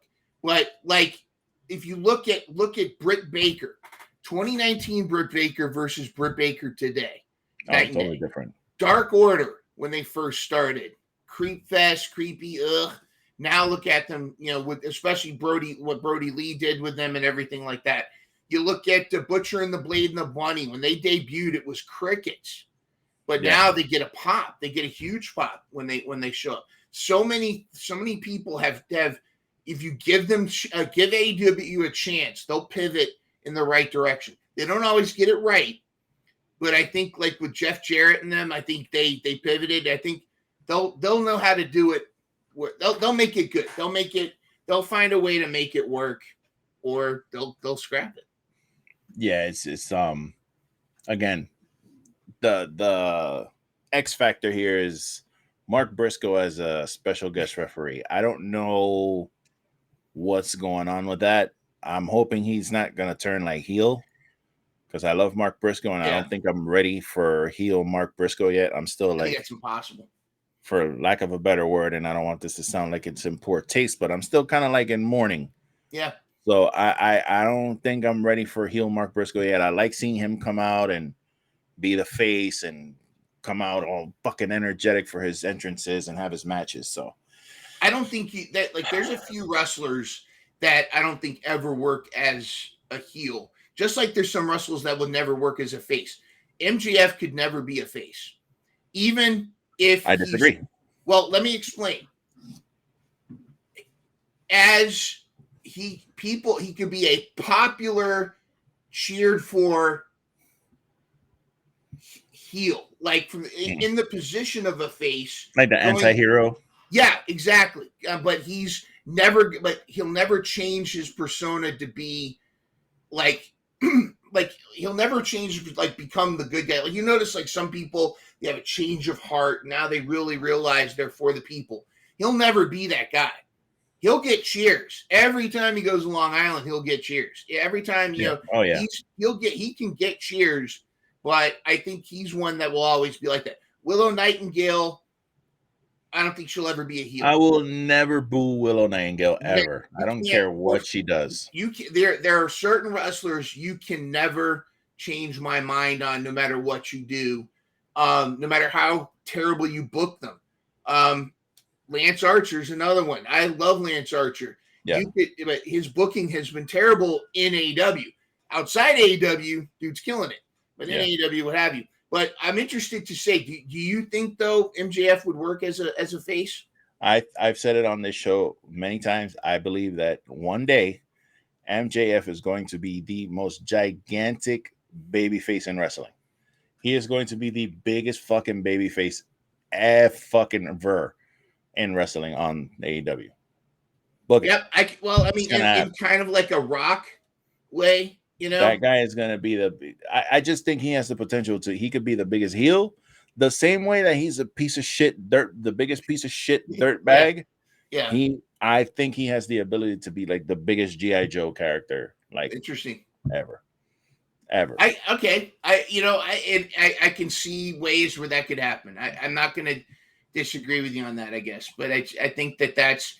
But would you agree, Mark Briscoe? There's no way, at least for the next couple of years. I ain't ready for it. You can't. I can't do it. You can't turn him. But I think it's interesting the way they set up. Because up until that one moment where Dax accidentally pile drove Mark Briscoe, right? It was clear Mark Briscoe is a good guy. Is going to probably side with FTR. But that move put that little bit of doubt, and that's all you need to make a match compelling, is that little bit of doubt what's going to happen. See, just even right now, you and I are talking about this. Like, are they going to turn Mark Briscoe heel? Yeah. That's just enough spice on the burger to make it taste good, I think. Yeah, man. Yeah, heavily, for sure. I worry about Adam Cole versus Chris Jericho. Okay. And I worry because Chris Jericho took a clean 1-2-3 pinfall from Roddy on TV last week. So, he's going to want to get that lick back. Yep. And I really don't think you should be beating Adam Cole in his first big pay-per-view match back. And stranger things have happened. Obviously, it's an unsanctioned match. So it's actually, that's the X factor right there. It's unsanctioned. So it doesn't technically count. So it wouldn't count as a loss for Jericho, according to the rules of, wrestling or whatever. So maybe that's the way they have their out. But Jericho can talk his way like, that doesn't count. I'm still Yeah. So okay, I feel a little better about that then, actually, because I just want to see that. And obviously now he's going to want, Jericho's going to want payback for what happened with him versus Roderick Strong. So we're going to have the Jericho Appreciation Society involved in this. Oh yeah. So and not only is Roderick Strong, we're going to see Kyle O'Reilly. The question is, will we see Bobby Fish at any point? I know maybe at the Dippin' Dots, but no. I'd love to see that. Imagine the pop if that match ends with. Dude, I love Red Dragon, man. No, I'm saying this. Imagine the end of the match. Adam Cole gets the win, gets the victory, and at the match ends with Adam Cole, Roderick Strong, Kyle O'Reilly, Bobby Fish in the ring, and they do the thing. They do the pose. I love Undisputed Era is probably my favorite thing in NXT that ever happened. So I just look. I'm not gonna be mad if I see Bobby Fish on my TV. I have nothing against Bobby Fish. He has his opinions. I don't agree with them, and that's fine. That's the world we live in. So if he can come back and I can get some more Red Dragon on my TV, dude, in the tag team division, and I can get an Undisputed Era, well, it won't be called that, but they'll be called whatever they're called. But just the visual of the four of them in the ring, that's what I want. And I want it to be like a problem, like not comedy bullshit. Like they were like, that shit pissed me off when they came back. I don't blame Bobby Fish for leaving because they were like doing all this weird comedy shit. And it was funny, but it's like, no, man, I want to see vicious Adam Cole from NXT. Like, that's what I want to see. You know what you need? Obviously, you need to have them feud with the Elite and let them be the heels. But I think before that, how do you Undisputed versus Blackpool Combat Club? Oof. Oh my God, so many possibilities. So many possibilities for good things. This is a beautiful thing. This is why I love AEW, man. There's just so much potential for good TV and good content. I have one question because it's not yet on the card, and I don't know if they're going to announce it tonight. Okay. But there's one title defense that's not happening as of yet on Double or Nothing, and that's the Trios titles. Oh, man, I completely forgot about those guys. But House of Black, now, last time we checked, the number one contenders the Acclaimed, right? Do you think that something's going to happen between now and Sunday where the House of Black get involved? Aren't they supposed to wrestle?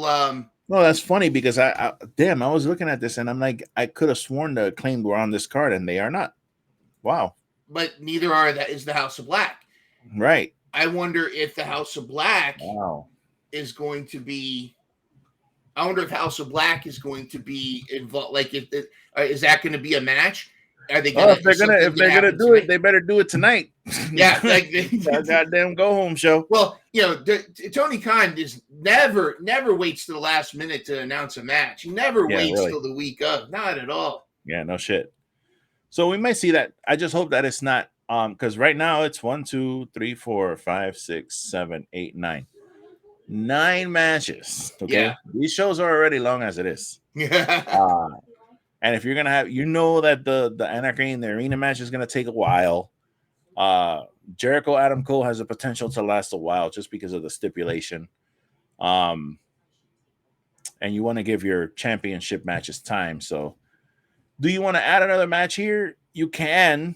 If you put like I don't want to see any of these matches that I'm looking at right now on the pre-show because they don't even do the pre-show anymore like they used to. Now it's a weird AJ City and Renee pre-show.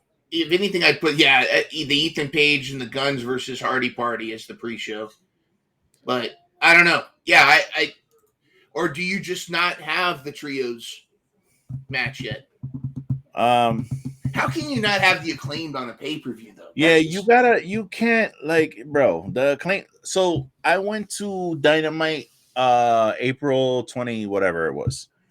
I went to Dynamite in April and the highlight of that show, well, that's where Roderick Strong debuted, so that was a highlight. But the Acclaimed came out and they had a match against some jobbers. And not jobbers, it was guys we know, but when they came out, the Woods or Josh Woods and them, dude, they came out, and the second that their music hit, it was like a party in that building until they walked up the ramp and left. Yeah, like we were all fucking dancing to the song, and then we were doing all the chanting, and we were going back and forth with them. And when the match was over, they were like jumping over the railing into the crowd. Like it was, dude, it was like, and it was funny because at that point we had kind of like quieted down a little bit. Oh yeah. And then during the commercial, Justin Roberts was like, "Okay, guys, you got your scissors on you." Oh, yeah. So we were all like, "Oh shit, the Acclaimed are coming out next." So people started taking out their scissors and all their shit. So he let us know, and then that's smart.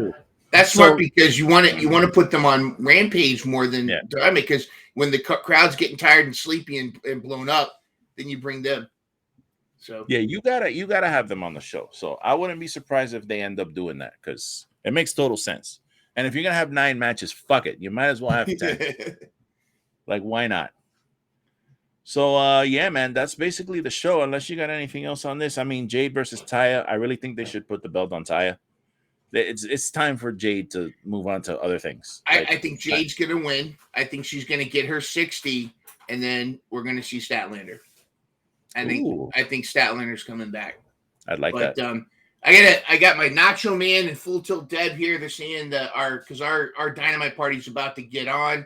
Oh, cool. Hey, Full Tilt Deb, Lou from the Bronx says, "What's up?" What's up, Lou? And question. All right, let's get because she is the queen. If she challenges for the everything championship, she'll win. But question: Who's going to take home the championship at Double or Nothing? Jungle Boy, MJF, Darby, or Sammy? MJF. She says MJF. Ooh, look at that beautiful thing. Yeah, I would be afraid to put it on the line with Full Tilt Dead. It's so shiny. So shiny, I can't even get a picture of it. Oh, it's so rad. It's so crazy. Again, Double or Nothing, looking very much forward to that show. And dude, this has been great, man. I'm so glad you were able to make the show, and thank you for taking the invite. Absolutely. You're welcome. Of course, you are very much part of the show. You are now an official trash boy. The trash man. Sir A-ARon Esquire, Trashiest World Peace. You are welcome back at any time.